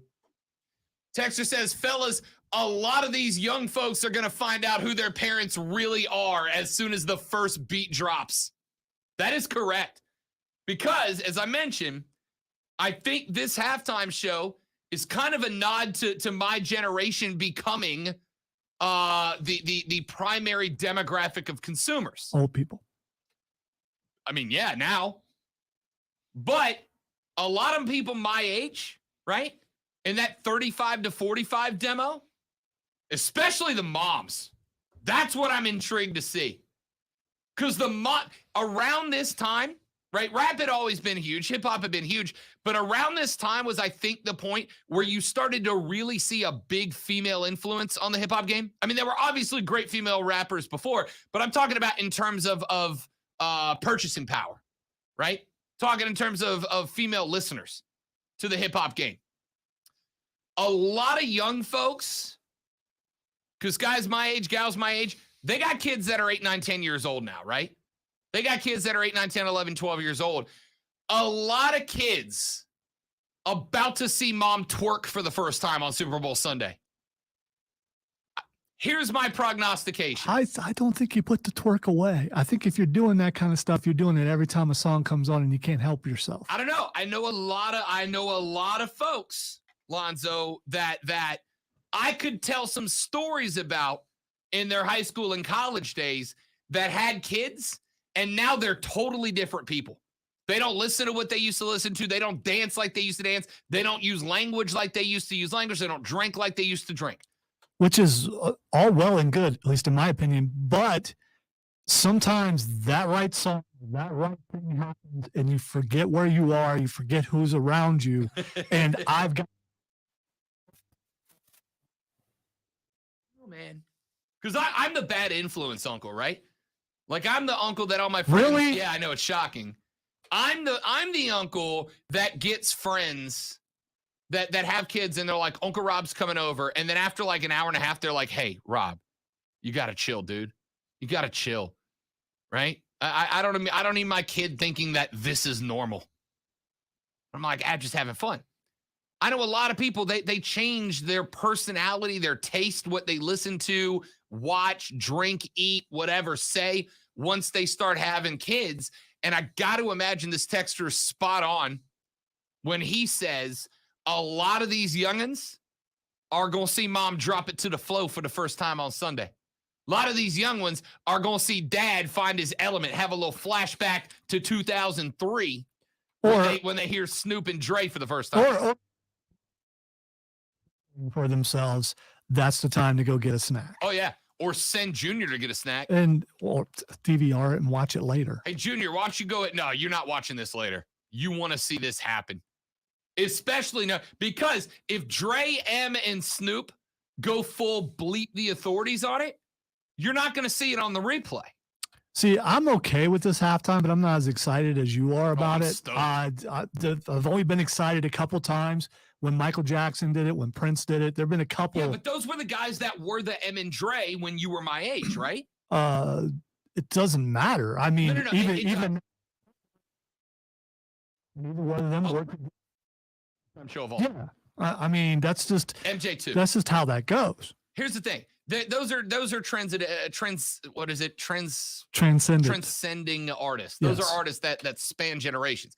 But I absolutely believe. I don't like the role reversal here. You're the big words guy. I absolutely believe that the music that you will lose it to is the music that was big when you became an adult, right? Who was it? I think it was. Oh, was it Chappelle? There was a comedian years ago that said the music that sticks with you forever is the music that you were listening to the first time you started getting naked with other people. That's the music that sticks with you. It's the music you were listening to around that age where you stopped being teenager and you became adult who makes their own decisions, even if they do it quietly. And Dre and M and Snoop and Missy were those were the people in at my time. I guess I'm weird because I just like music from all different, I didn't say ages. I said the music that is the music that you go, yes, this is it for me. But this is my halftime I can show. do that from just about any decade. By the way, my favorite text message typo just happened. Texter says, hey, Liberob, that's how becoming, 2 words, becoming an adult works. When you become an adult, you put away childish thongs. That's what this text says. When you become an adult, you put away childish thongs. So there are adult thongs and child childish thongs, I guess, according to this text. Okay, it's like a training. I know it's a thong. typo, but it's hilarious. Yeah, to me. I got news for you. I don't care if you think I'm a grown-up or not. Your opinion of me doesn't matter to me. Well, we're in radio. There are no grown-ups. Even the people you think are the most adult, no, they're not. No, they're not. I care about the people whose opinion about me I care about are effectively my boss, my mom, my girlfriend, my nephew. That's the list. You're not on it, Texter. Wow. Apparently neither am I. Well, you're my boss, so you're on the list. Back after this to wrap up hour 2. We're going to talk a lot of football, and Lonzo and I tell you who wins the Super Bowl when we come back on the Rob Brown Show, ESPN Upstate.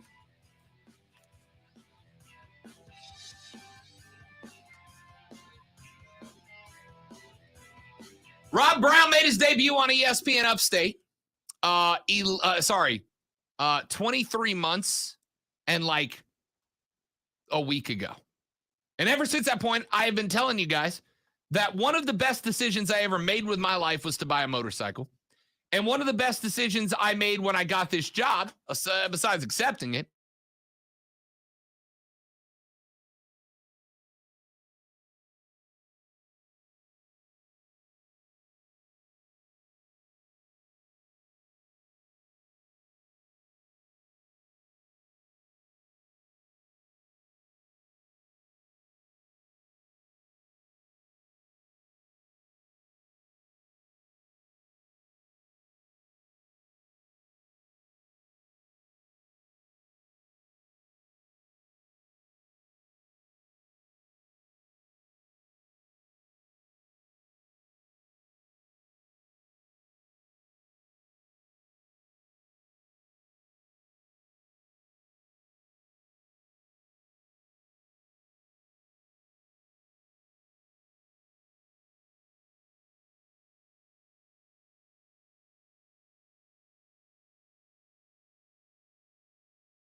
got him. I, of course, am old enough to be around in high school and college when, in high school when rap first started. And they're just like, what is this? Because I am that old. So,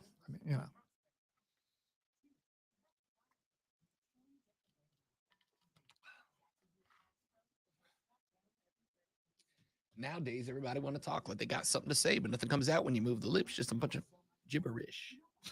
I was like, where's the censor coming? I got to remember. So I slowed up.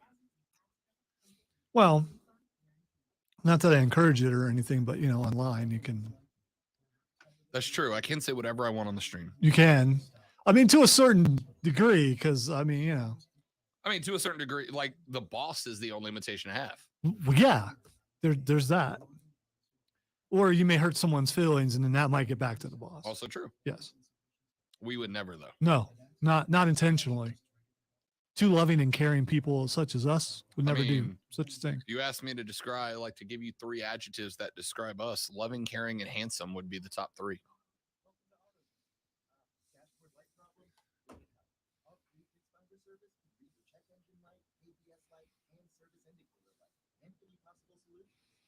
I'm trying to avoid spoilers on Boba Fett, which I believe today's the season finale. Do what? I think the season finale's today.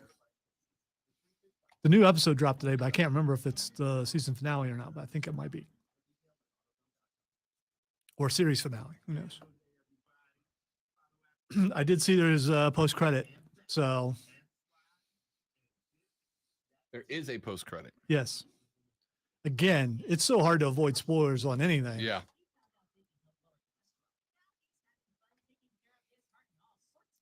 Speaking of spoilers, someone showed up on NXT last night. It was interesting. I saw. Okay. And said, I work on Tuesdays now. James says, Lonzo, tell Rob it's Mary J, not Missy, performing at the Super Bowl halftime. Mary J. Blige. Why do I keep saying Missy Elliott? There is a difference. I am off today, boys. I am off my game. I apologize.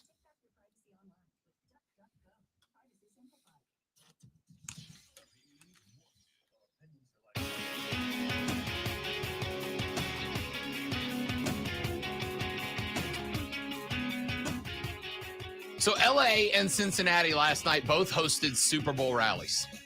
Cincinnati did it in their stadium. LA did it at a high school stadium. Cincinnati had about 35,000 people show up on a workday afternoon for a Super Bowl send-off, to leave. Lonzo, Los Angeles did their Super Bowl rally in their city that they're playing in with 10 times the population of Cincinnati. How many people showed up to the rally, Zoe? They have stricter restrictions there, so that could have something to do with it. I'm going to say 5 people showed up at that rally. 500. 500 people showed up at the rally. More people will be working at the Super Bowl in Los Angeles than came out. By the way, the whole team was there. It was all production, big video. So did you count them? If you counted the team, 553 showed up. That's unbelievable. Cincinnati might have a home field advantage. Back after this for hour 3. What are the odds that Burrow gets high with Dre and Snoop after he wins the Super Bowl? About 100%. Yeah, it's probably, yeah. About 100%.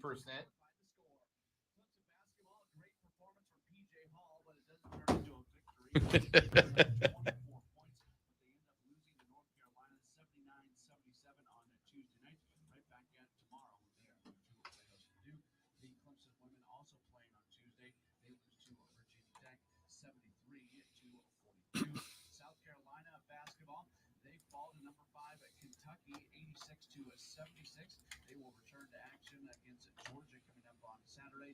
College basketball tonight, Wofford is in action. They go to Birmingham, and they are set to match up against Sanford. Download the Score app today, lightning fast sports alerts, so you never miss a thing. It's why the Score app is one of North America's most popular sports apps. With your ESPN Upstate Sports Center update, I'm Matt Pauley. Have you heard Offsides with Mark Ryan? A lot of those people are in the lower part of the state, and they don't get to hear your show, and they don't understand your perspective. If you listen to any local radio in the upstate, you're the only show that's fair, and I appreciate that. The problem is it comes across that you're not fair. I know you hope for more for South Carolina. I don't think you're doing that because you're a fan. You just know it would be good radio if they were good. I think I get the gist of what Billy's starting to say is that we need to seek syndication in Columbia. Can you even imagine not if, but when?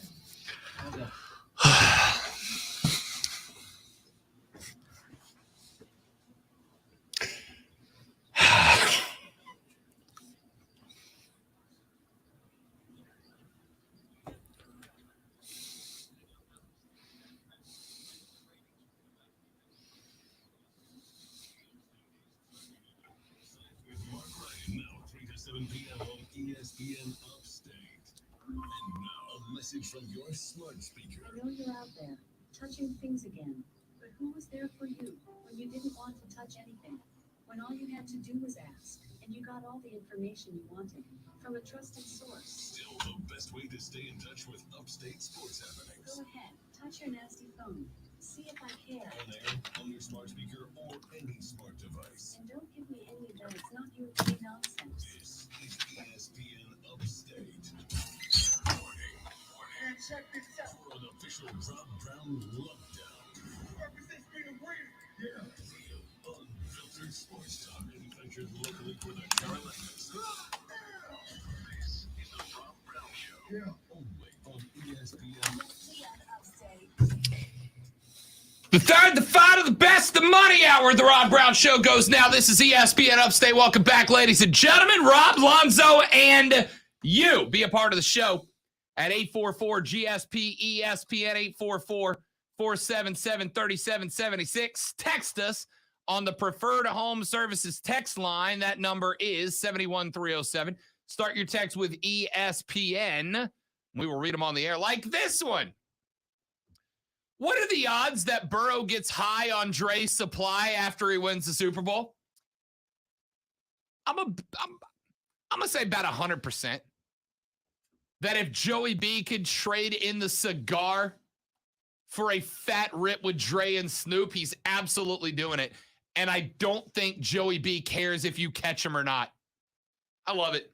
I don't know. Love the swagger. I don't know. He doesn't have the rep of doing that sort of thing. But it wouldn't surprise me, but I don't know. We'll see. It would surprise me precisely 0% if he did. Precisely 0%. I'd be willing to guarantee Stafford will not be if he wins. Correct. All right. Let's see. Texter Lonzo's. Lonzo sounds like he came straight out of the 50s. Richie Valens, Brian Jones, and Elvis aren't around anymore, my guy. As someone born at the very end of 84, I'm very excited about this halftime show, and these are the artists I grew up listening to. I think a new song will drop, however. By the way, Lonzo called a new song. Once again, this shows selective listening by the, I loosely will term this a listener. I said that a lot of America would not like this. Didn't say I wouldn't. I'm looking forward to it. I didn't say I wouldn't. I will say Zoe and I have had conversations off the air, and he sounds like he's excited about it genuinely. Yeah. People get about it. I think because you don't use cuss words, people have this image of Lonzo as a prude, and I promise you he's not. Yeah, I'm not. There's things that I would be considered prudish. Sure. But you can be prudish and not be a prude. There are certain things that you may like different than what you're labeled as. And I was into rap a long time ago, and then I stopped being into rap when in high school and stuff. When NWA came out, yeah, I had that cassette tape.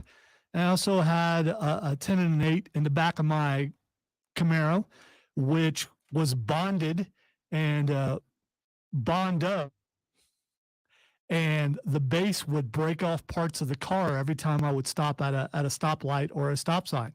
And so, I mean, whatever. You judge me however you want. All right. Let's talk about the game, shall we? 1984. 1984. You're not a kid. Older than me, by the way. Yeah, you are.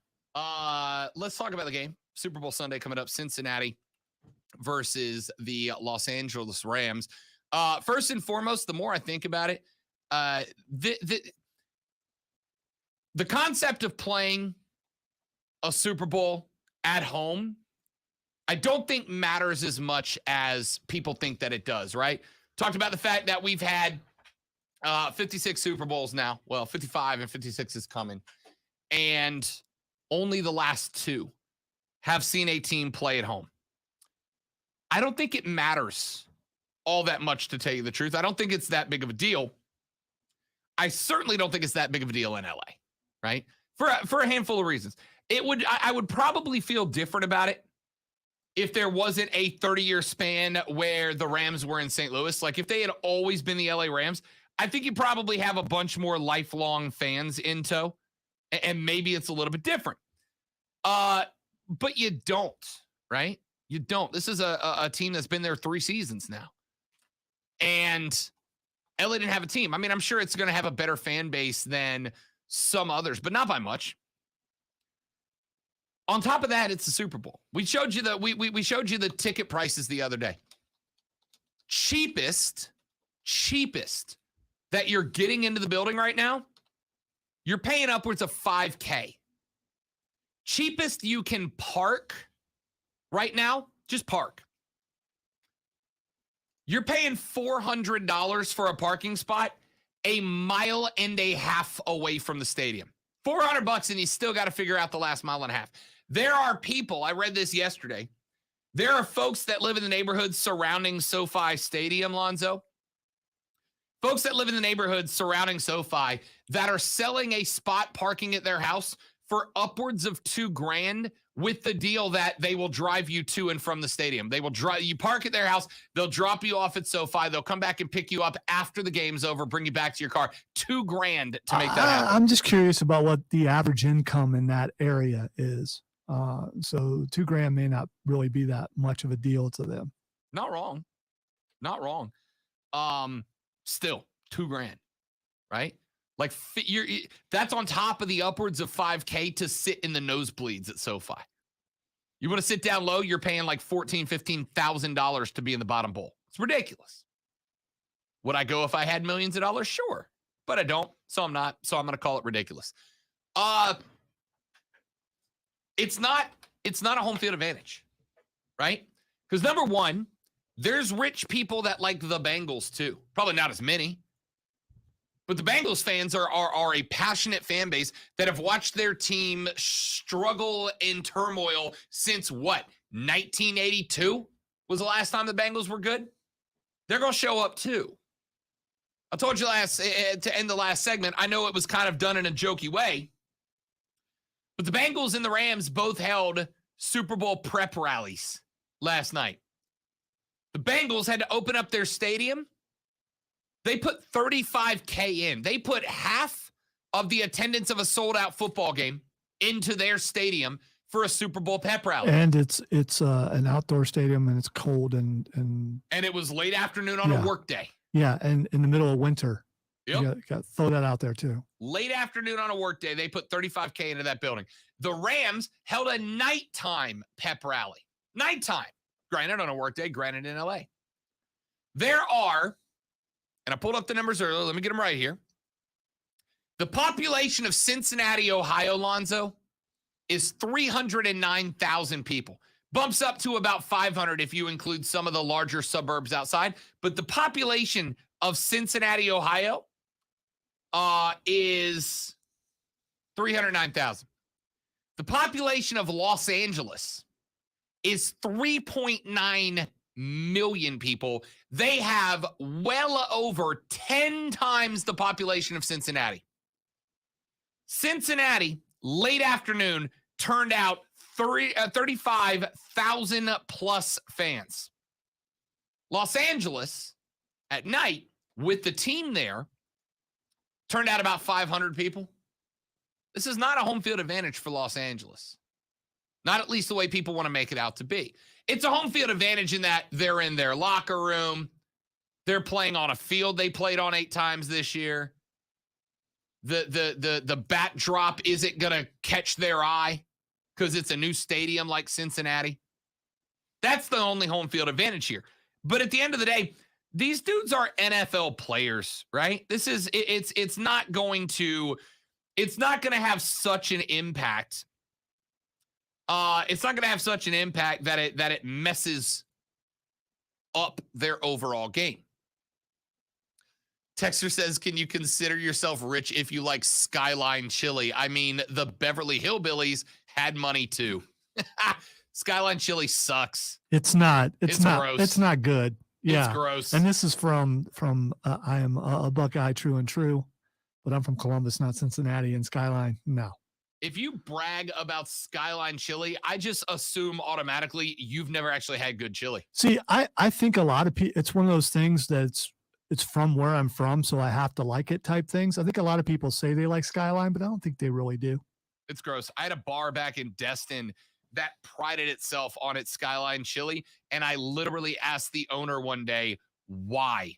Why what? Why is this? Because, a lot of people from Ohio moved to Florida, tons of Ohio people there. It makes sense from that standpoint, I guess. It doesn't, because it's still gross. I get it. Oh, this is our thing. Well, you should find a new thing. Well, if you're bringing people in who just moved there because they like a certain product and it gets you more business, even if it is gross, it makes sense. Oh, it's awful. Skyline Chili is the worst. It's the one thing. I mean, I hold a lot against a lot of people. I don't really have any issue with anybody from Ohio, right? They don't really say, bother I'm me. waiting to say that I'm not a true. You're not a true Buckeye. Yeah, whatever. Not a true Ohioan. Okay. Skyline's gross. If that means I'm not allowed in Ohio, so be it. Now, if you want to try to dog White Castle, then we may have a problem. You know, I've never had White Castle. Never had White Castle. Someday. Don't get the ones in the freezer. It's not the same thing. I was gonna say, because I like when I go to the grocery store, I see frozen White Castle, you know, that you take home and put in the microwave or whatever. But I imagine it's not the same. Yeah, it's a poor reminder of what you no longer have. Yeah, it's not good. All right, so let's talk about the game itself. To me, Lonzo, the biggest factor in all of this, hands down, is Cincinnati's defense, right? That's it. The LA defense is good, but we've seen teams score on them in this postseason. Cincinnati's going to as well. Don't get me wrong, Cincinnati is the long shot. They are the fairy tale player here, right? LA's the favorite for a reason. LA's defense across the front four is the best Cincinnati has played. They played the Titans, which has a good defensive front four, not anywhere near as good as LA's, but a good defensive front four.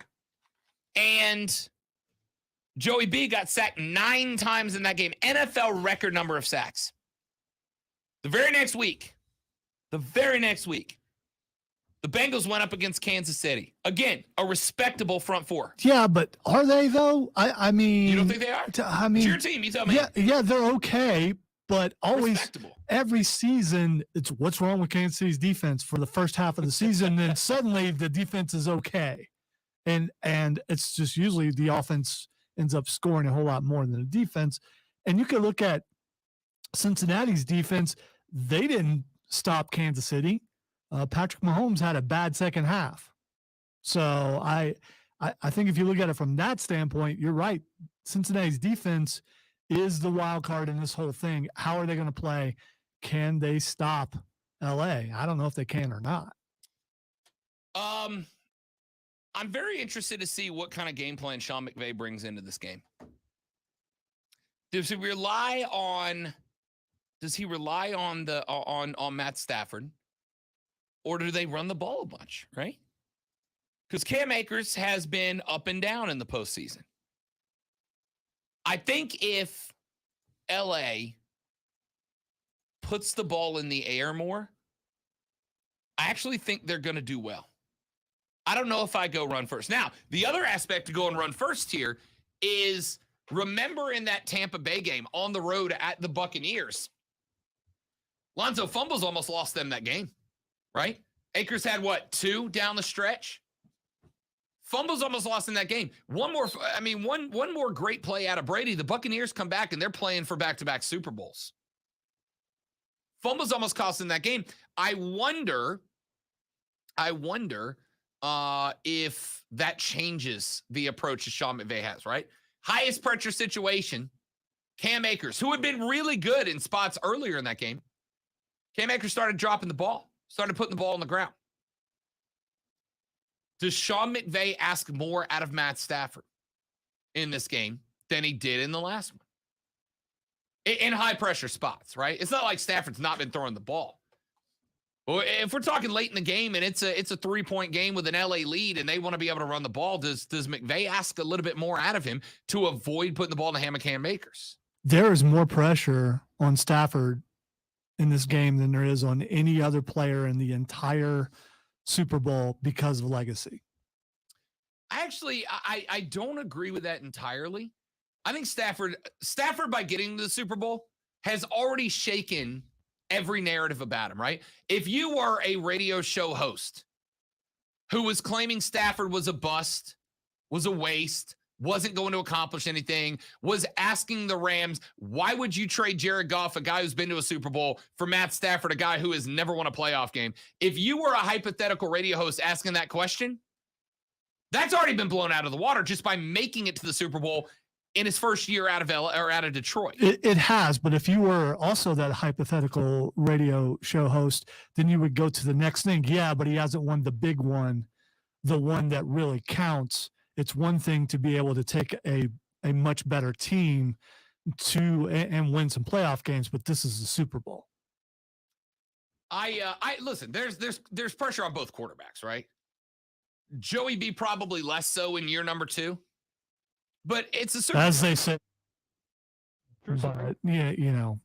But I think if there's less pressure on Joey B, even if there's more, I don't think Joey B cares, right? That you don't have that kind of swagger if you don't care about pressure. But here's the thing: if Burrow loses, they weren't supposed to be there yet anyway. Big So it's not that big of a deal. But if Stafford loses, then that's going to be the narrative for the entire summer. Only if it's on Stafford. But you were. McVay, I think I trust Matt Stafford, right? Matt Stafford's not the reason that we had a tight game against San Francisco in the last week of the season and lost the game. I mean, he had what? I think he had 1 pick in the game, maybe 2. But I didn't put it on him. Your defense fell apart in that game. I don't put the close game against Tampa Bay in the NFC Championship game. I don't put that on him. That wasn't on him. That was Cam Akers in the offensive line falling apart. I think I absolutely trust Matt Stafford in big-time situations. If Cincinnati loses, if Joey B loses, you're right. This was a fairy tale. They weren't supposed to be here. It was supposed to be Kansas City again, no questions asked. And Joey B went into Arrowhead and quite literally, right? He loses, big deal. Most of it. You believe Joe Burrow's going to be in at least one more Super Bowl before his career's over, Lonzo? That's so hard to say because how many people have we seen? Oh, they're going to be back next year, and they never make it back. Like Tampa Bay and Kansas City. I'm not saying that as a shot, right? Patrick Mahomes and Tom Brady. Well, Kansas City's been in 2 out of the last 4 with the opportunity to be in all 4. Oh, absolutely. And probably when they put out the front runners for next year, the odds they're going to be right up there again. I am going to go with this. I trust Matt Stafford in this game. I trust Joe Burrow in this game, but I trust Matt Stafford in this game to make plays. Sean McVay cannot be afraid to open this thing up, right? Cannot be afraid to open this thing up. Cincinnati's weakness on defense is Eli Apple and the outside routes. This is where OBJ excels. This is where Odell excels. Getting lined up against a guy like Eli Apple and toasting them down the sidelines. I'm talking flag routes. I'm talking post routes. I'm talking out routes. Creating situations, even in a zone, where OBJ's on an outside route against a guy like an Eli Apple and roasting the guy. Sean McVay's got to trust Matt Stafford to make those plays. Cam Akers is a great running back. I do not want to be in a spot where I feel like I am obligated to trust Cam Akers with the football late in the game. I don't want to be in that spot. So I'll trust Matt Stafford to do it. When we come back here in just a minute, Texter asked the question, LA is ranked 15th in total defense. Cincinnati is 17th. Why does everybody think they are so much better? Real question. Well, when we come back, Zoe and I will give you our real answers. That's next on The Rob Brown Show on ESPN Upstate.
All right, so Sweden, all Sweden's got to do is pop theirs out of the circle, and it's over. Well, no, it's not. There's 10. I forgot. So you just knock this one out. No points. I like it. I like it. 1 point advantage, and Sweden holds on to the hammer. Good Steven, smoke. the only way to fix it is if I sit back here and I am not yelling for the entire show. I'm just not doing it. He said I would ask Captain America, but I'm afraid the Saints or New Orleans would lose the Saints entirely. Well played, Steven. Well played.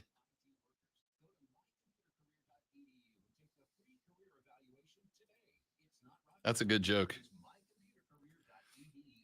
I'm frustrated. I wish I could fix the problem, but Yeah, Steven, we genuinely don't know why.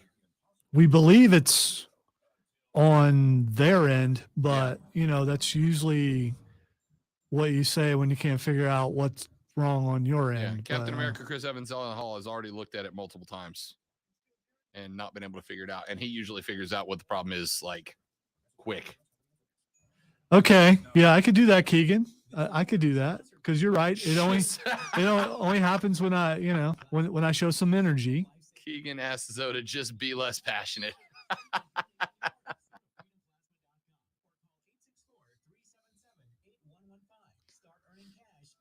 You ever heard of megalophobia, where you're afraid of things that are much larger than they're supposed to be? No, that's that weird. Commercial that they played, which is very Attack on Titan. I don't understand why you think that's going to make me like you more. Giant human monsters roaming around the city. That's not comforting. All right, ladies and gentlemen, the Rob Brown Show rolls on. This is ESPN Upstate. Talking about the Super Bowl, laying some predictions and prognostications down. Just what we expect out of the X's and O's. The Rams are a slightly better football team, according to Las Vegas. 4.5 was where the line opened on the Super Bowl. It has bounced up and down about 0.5 point at a time. As it stands right now, Las Vegas Insider has the Rams line sitting again at 4.5. There are a couple of books where you can get Rams minus 3.5. So depending on which side of the ball you are falling, you can go 3.5 or 4.5. But the majority of them have it at Rams minus 4.5. I've been the question I've gotten asked the most when I've talked about this line with friends is there a built-in home field advantage in this line? I don't know is the answer. And the answer to that question, Lonzo, would absolutely dictate where I put my money. As it stands right now, I am leaning Cincinnati just a bit. Just a bit. On the line, on the 4.5 point line. I'll be honest with you. I still don't know who I'm picking to win this game, right? It's only Wednesday. I got till Friday. I still don't know who I'm picking to win this game yet.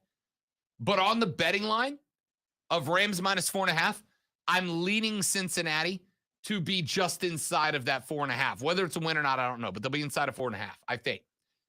If that 3.5 has a home field advantage built into it, I like Cincinnati to win the game more.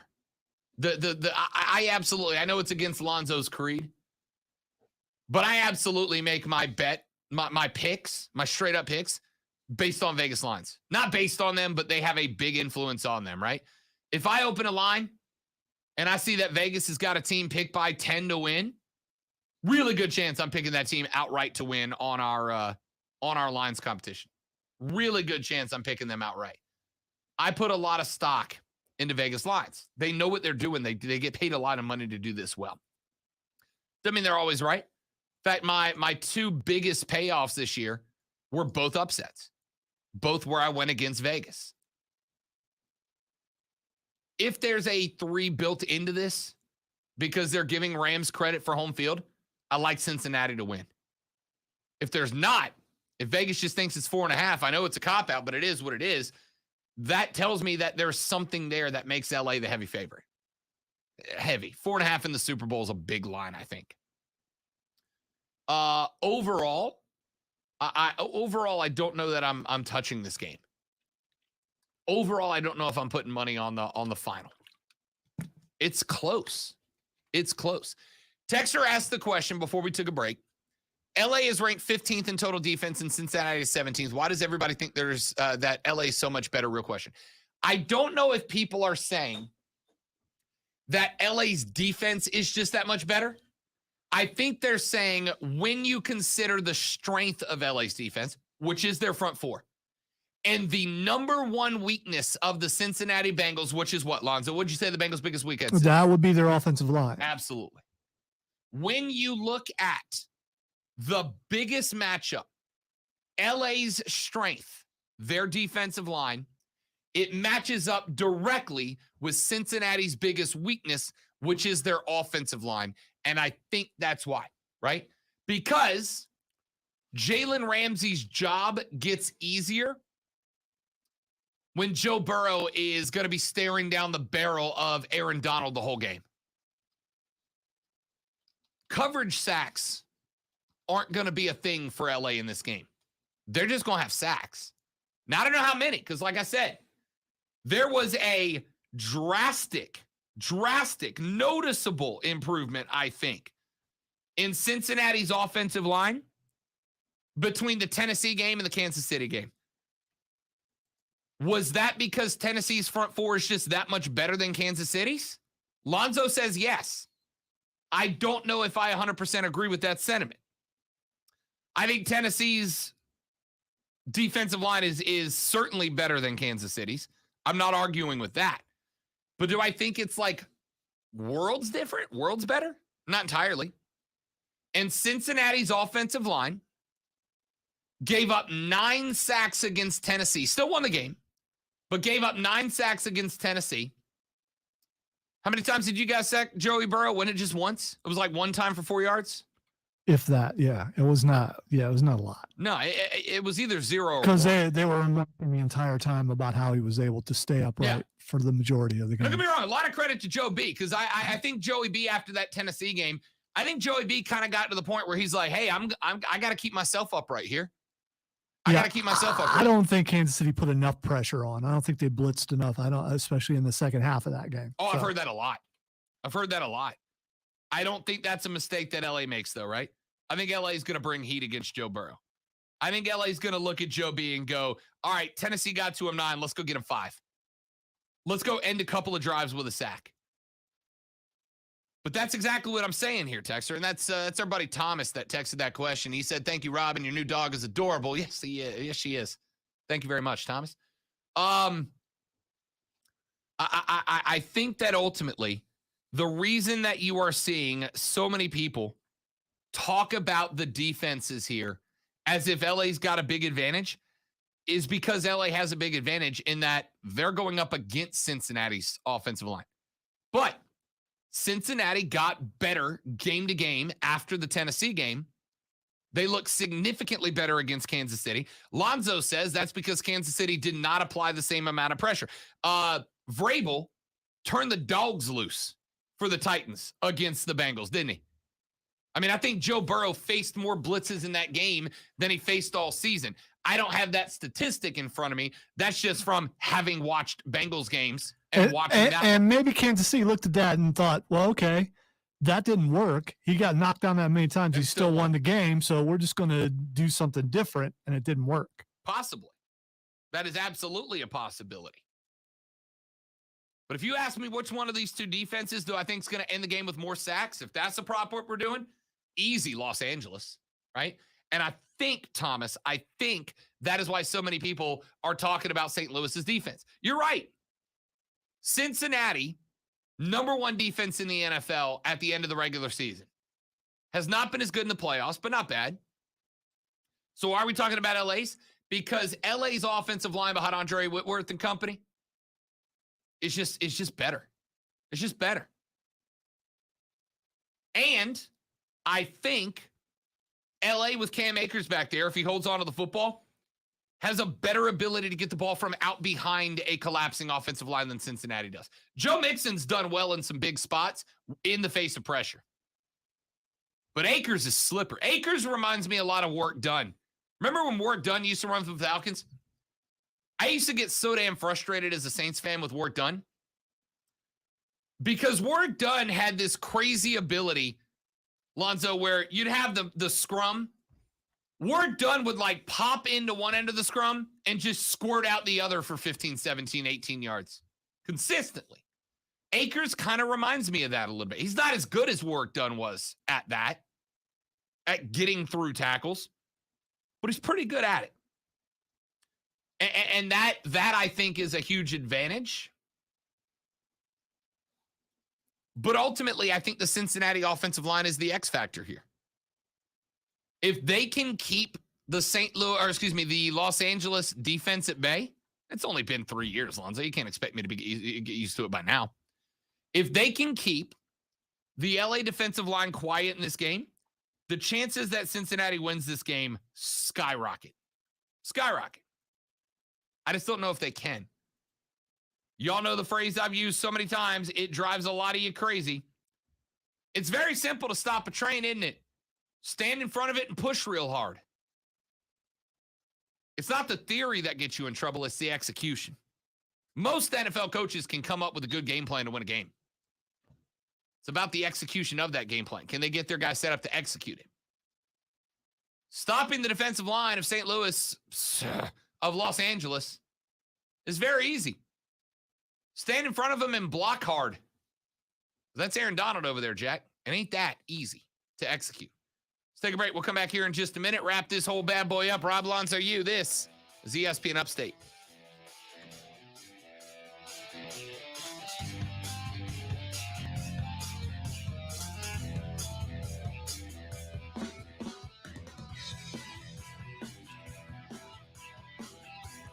All right, I'm seeing that Seth Rollins is on with McAfee, so I'm going to have to watch that later.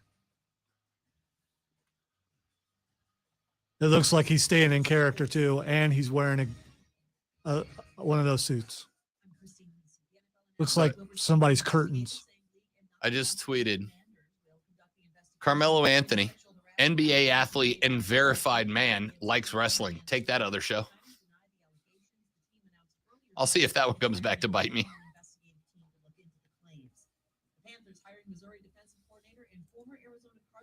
Steve Wilkes as their pass game coordinator and secondary coach. NBA sense of urgency from the Lakers to make changes. ESPN's Dave McMenamin reports the Lakers believe their roster's not working and something must be done to get the team back on course. Standing pat not seen as a viable option by players. LA is pregame. According to Robert Pattinson, The Batman is a sad movie. Yeah. I mean, we can see that, right? Yeah, it doesn't look like it's going to be full of chuckles. It's Batman after all. I mean, you know.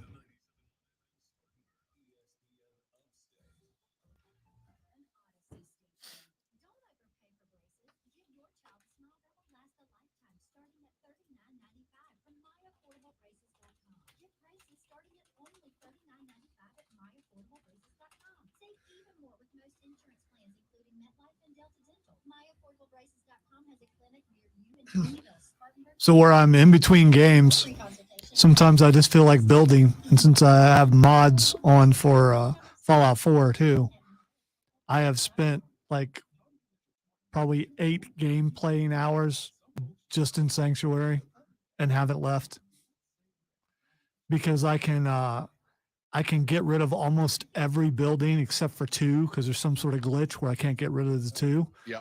So completely down to their foundation and then build something new up. I've made my best home yet. It's amazing.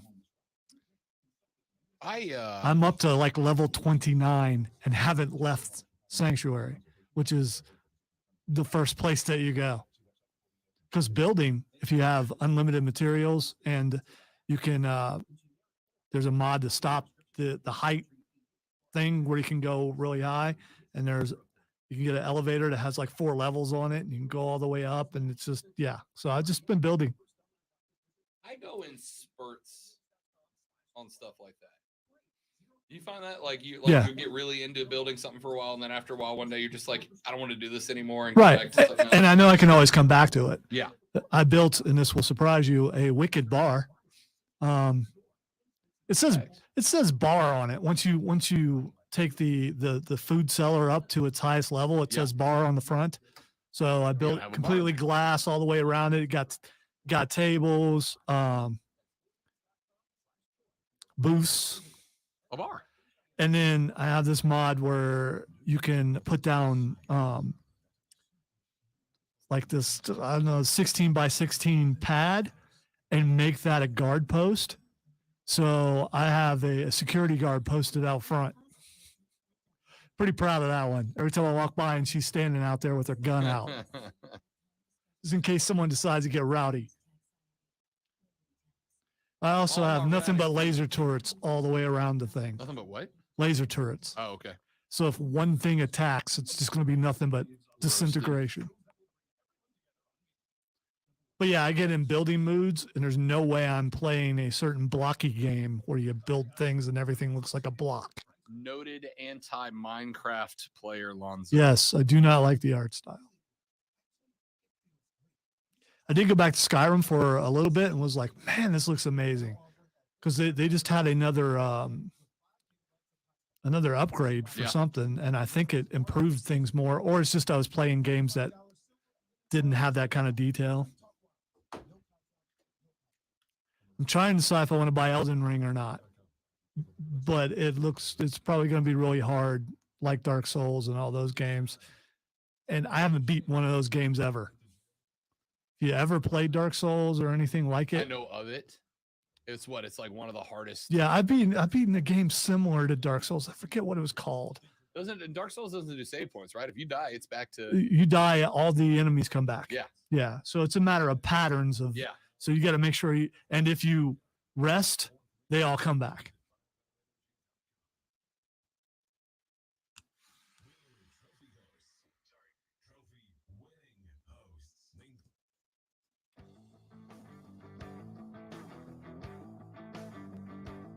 Ladies and gentlemen, I don't call for active and open investigations on this show very often, but I'm about to. Remember, Lonzo, a couple of weeks ago, we had a great controversy on Twitter as Dylan the Pickle, the mascot of the Portland Pickles, took over the Portland Pickles Twitter account. And Dylan the Pickle got himself into a bit of proverbial hot water. Because Dylan the Pickle, in his Twitter takeover, posted a picture to the Portland Pickles Twitter account that looked as if Dylan the Pickle was... Took a trip to Iceland? Yeah. Okay. Yeah, very well said. It looked as if though Dylan the Pickle had displayed his pickle on the internet. And obviously it was done to get attention. And I got news for you. It absolutely worked, because you better believe that all of us were talking about that picture, Lonzo. That was supposed to be a thumbs up from Dylan that was very misframed. Does he have a tail? No. Okay. All right. That's No. See, I think you may have talked about that on the day I was absent. So this is all news to me. Dylan the Pickle took a picture. If you're not on the Facebook stream, this is why you need to be at facebook.com/ESPN Upstate, twitter.com/ESPN Upstate, or join us on YouTube on the YouTube app by grabbing the Rob Brown Show. Search it, subscribe to it, turn on the notification. I'll tell you every time we go live. So Dylan the Pickle, and what I don't know if this deserves an NSFW tab or not, Lonzo, because Dylan the Pickle gave a thumbs up. But the thumbs up was on his lap, and Dylan the Pickle made it look a little risque, shall we say. All right. Looked like he sent a pick, I believe the kids would call it. So Dylan the Pickle, the mascot, had to take a plane trip for an event. And Dylan the Pickle, the costume, was misplaced by Delta Airlines. Dylan went missing for a couple of days. Now, here's the good news, though. Delta eventually found Dylan the Pickle. And Dylan was returned to the Portland Pickles HQ about 4:50 this morning. Well, Lonzo, and yet the next twist of the saga of Dylan the Pickle. Was there surgery involved or something? Dylan the Pickle was stolen by a porch pirate this morning. On the ring cam, on the front of Pickle HQ, a man was seen wearing a leather jacket, covering his face with a mask and a hat, walking up to the front porch of Pickle HQ and stealing the Dylan the Pickle costume. Dylan the Pickle is now, for the second time, lost after being stolen by someone in the Portland area. Dylan the Pickle had the Portland Pickles have sent out a tweet asking for the safe return of Dylan, saying if Dylan makes his return, there will be no questions asked. We need Dylan return. Full-scale pickle hunt should be taking place in Portland right now. As Dylan Pickle has, because of sending out a pick on Twitter and doing a mascot's job, which is getting a ton of attention, and he did, to the point that I am right now considering I may very well buy a Portland Pickles hat to support the efforts here. We must find Dylan the Pickle, ladies and Do gentlemen. you think this pickle picker actually pays attention I don't know. to the media and things like that to realize that he was actually caught doing it technically? Here's the thought. Or could this be all a plant? The pickle picking is actually a plant to get more attention, to take attention away from a picture. Well, no, because here's the thing. After that picture made the rounds on Twitter, and there were two camps. Camp A was people who were like, this is offensive, right? Like, this is offensive. And then there's Camp B, in which Rob Brown was squarely planted. This is hilarious. This is comical genius, because it's not a phallus, right? Iceland's not calling Dylan asking for a sample here. It's a funny picture. It shouldn't offend anybody. Dylan the Pickle became a GOAT level, a legendary mascot as far as I am concerned, based on that picture. And Portland's proud of it. It's still up on their Twitter feed. That picture's from a month ago when Dylan got notoriety. But now he's missing. He's been stolen. But here's what I love, Lonzo. One of two things is happening. Number one, this is a pub stunt, right? Because we're all talking about Dylan the Pickle on Twitter now. Number two, somebody genuinely stole Dylan the Pickle.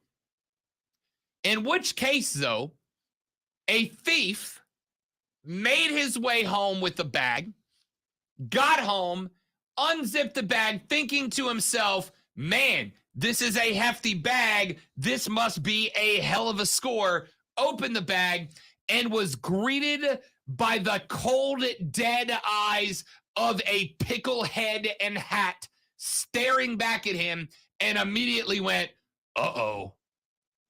Do the Pickles have an arch rival? I gotta imagine they do, right? So there's no possibility that I would think like their rival team just happened to get word that the pickle is on the porch. Like Delta delivered this as a piece of lost luggage. They didn't tell the Pickles, they just left it on the porch. So again, it's got to be either a pickle pub stunt or he's literally stolen here. And Dylan's in trouble. We have a hostage situation on our hand here. Dylan the Pickle, ladies and gentlemen, MIA. Let's take a break. Twitter trending topics to wrap it all up. When we come back, Rob, Lonzo, you. This is ESPN Upstate.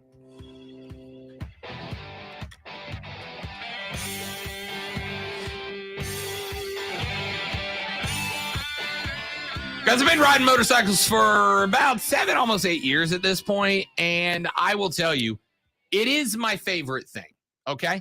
If I got a free day, the weather's nice, there's a really good chance you're going to find me on the motorcycle for at least a couple of hours. I ride with the lady friend. She loves jumping on the back. It's one of the things that we love to do together. We go ride with her family. I got some friends and fam that I ride around with. There's nothing that I have spent money on that I love more than my motorcycle.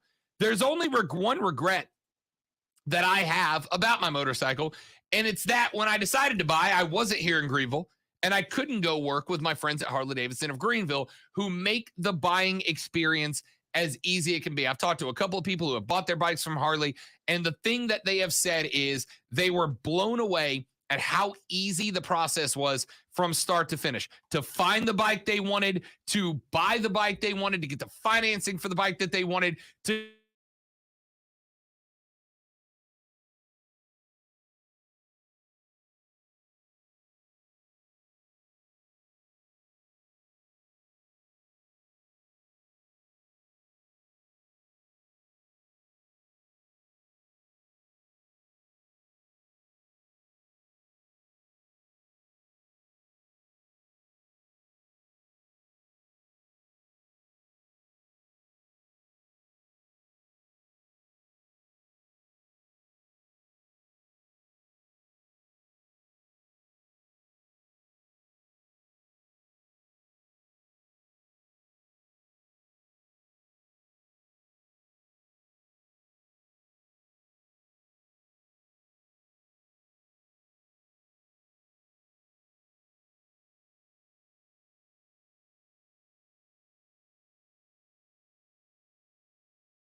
Saturday, Sunday, 6553 on Sunday with Sunshine.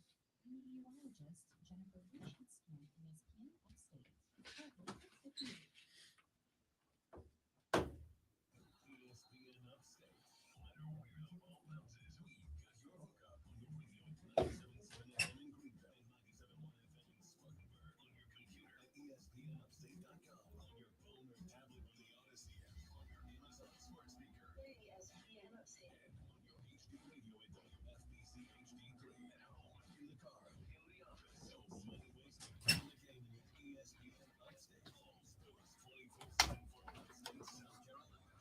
Golfers, the best upstate deal on golf is back and on sale now.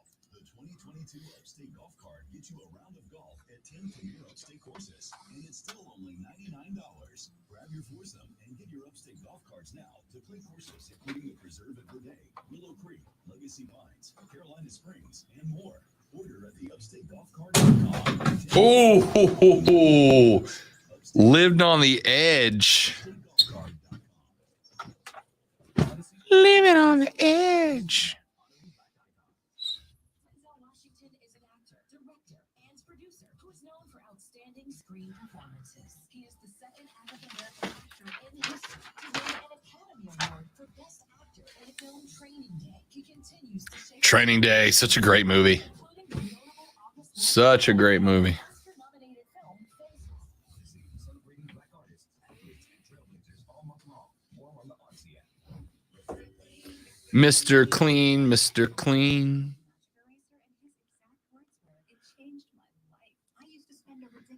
Slippery Pickle picked by Porch Pirate for pilfering is purportedly publicity profit propagation, so people will possibly purchase pickle paraphernalia for pickup. That's the text we just got. Exactly. That's good. That's good. You know who texted that? Yes. Not sure I would know how to spell purportedly. I do know what it is. I know what it means, but I've never used it in a sentence until now. Probably won't again, but well done. I do have legitimate breaking news to get to.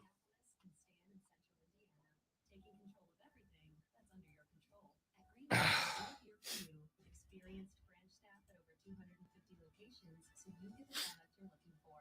Call clickgranger.com or just stop by. Granger, for the ones who get it done.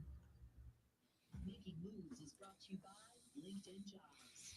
While the 1980 U.S. Olympic hockey team gold medal victory is known as the Miracle on Ice, the 1960 team was considered just as big of an underdog. Team USA beat the top four seeds: Canada, the Soviet Union, Sweden, and Czechoslovakia hosted twice. In their final game of the tournament, they found themselves down 4-3 to Czechoslovakia after 2 periods. They scored 6 straight goals in the third period to win 9-4 to win the goal. Build your winning team today. Go to linkedin.com/sports. When there's a chance for gold, you need to have the right people in the right positions. That's why when you post a job for free, LinkedIn Jobs taps into a network of over 770 million professionals to find the right people for your role. LinkedIn Jobs helps you narrow down to only the most qualified candidates, which means you can start hiring the right people faster. Go to linkedin.com/sports and post your job for free. That's linkedin.com/sports. Terms and conditions apply.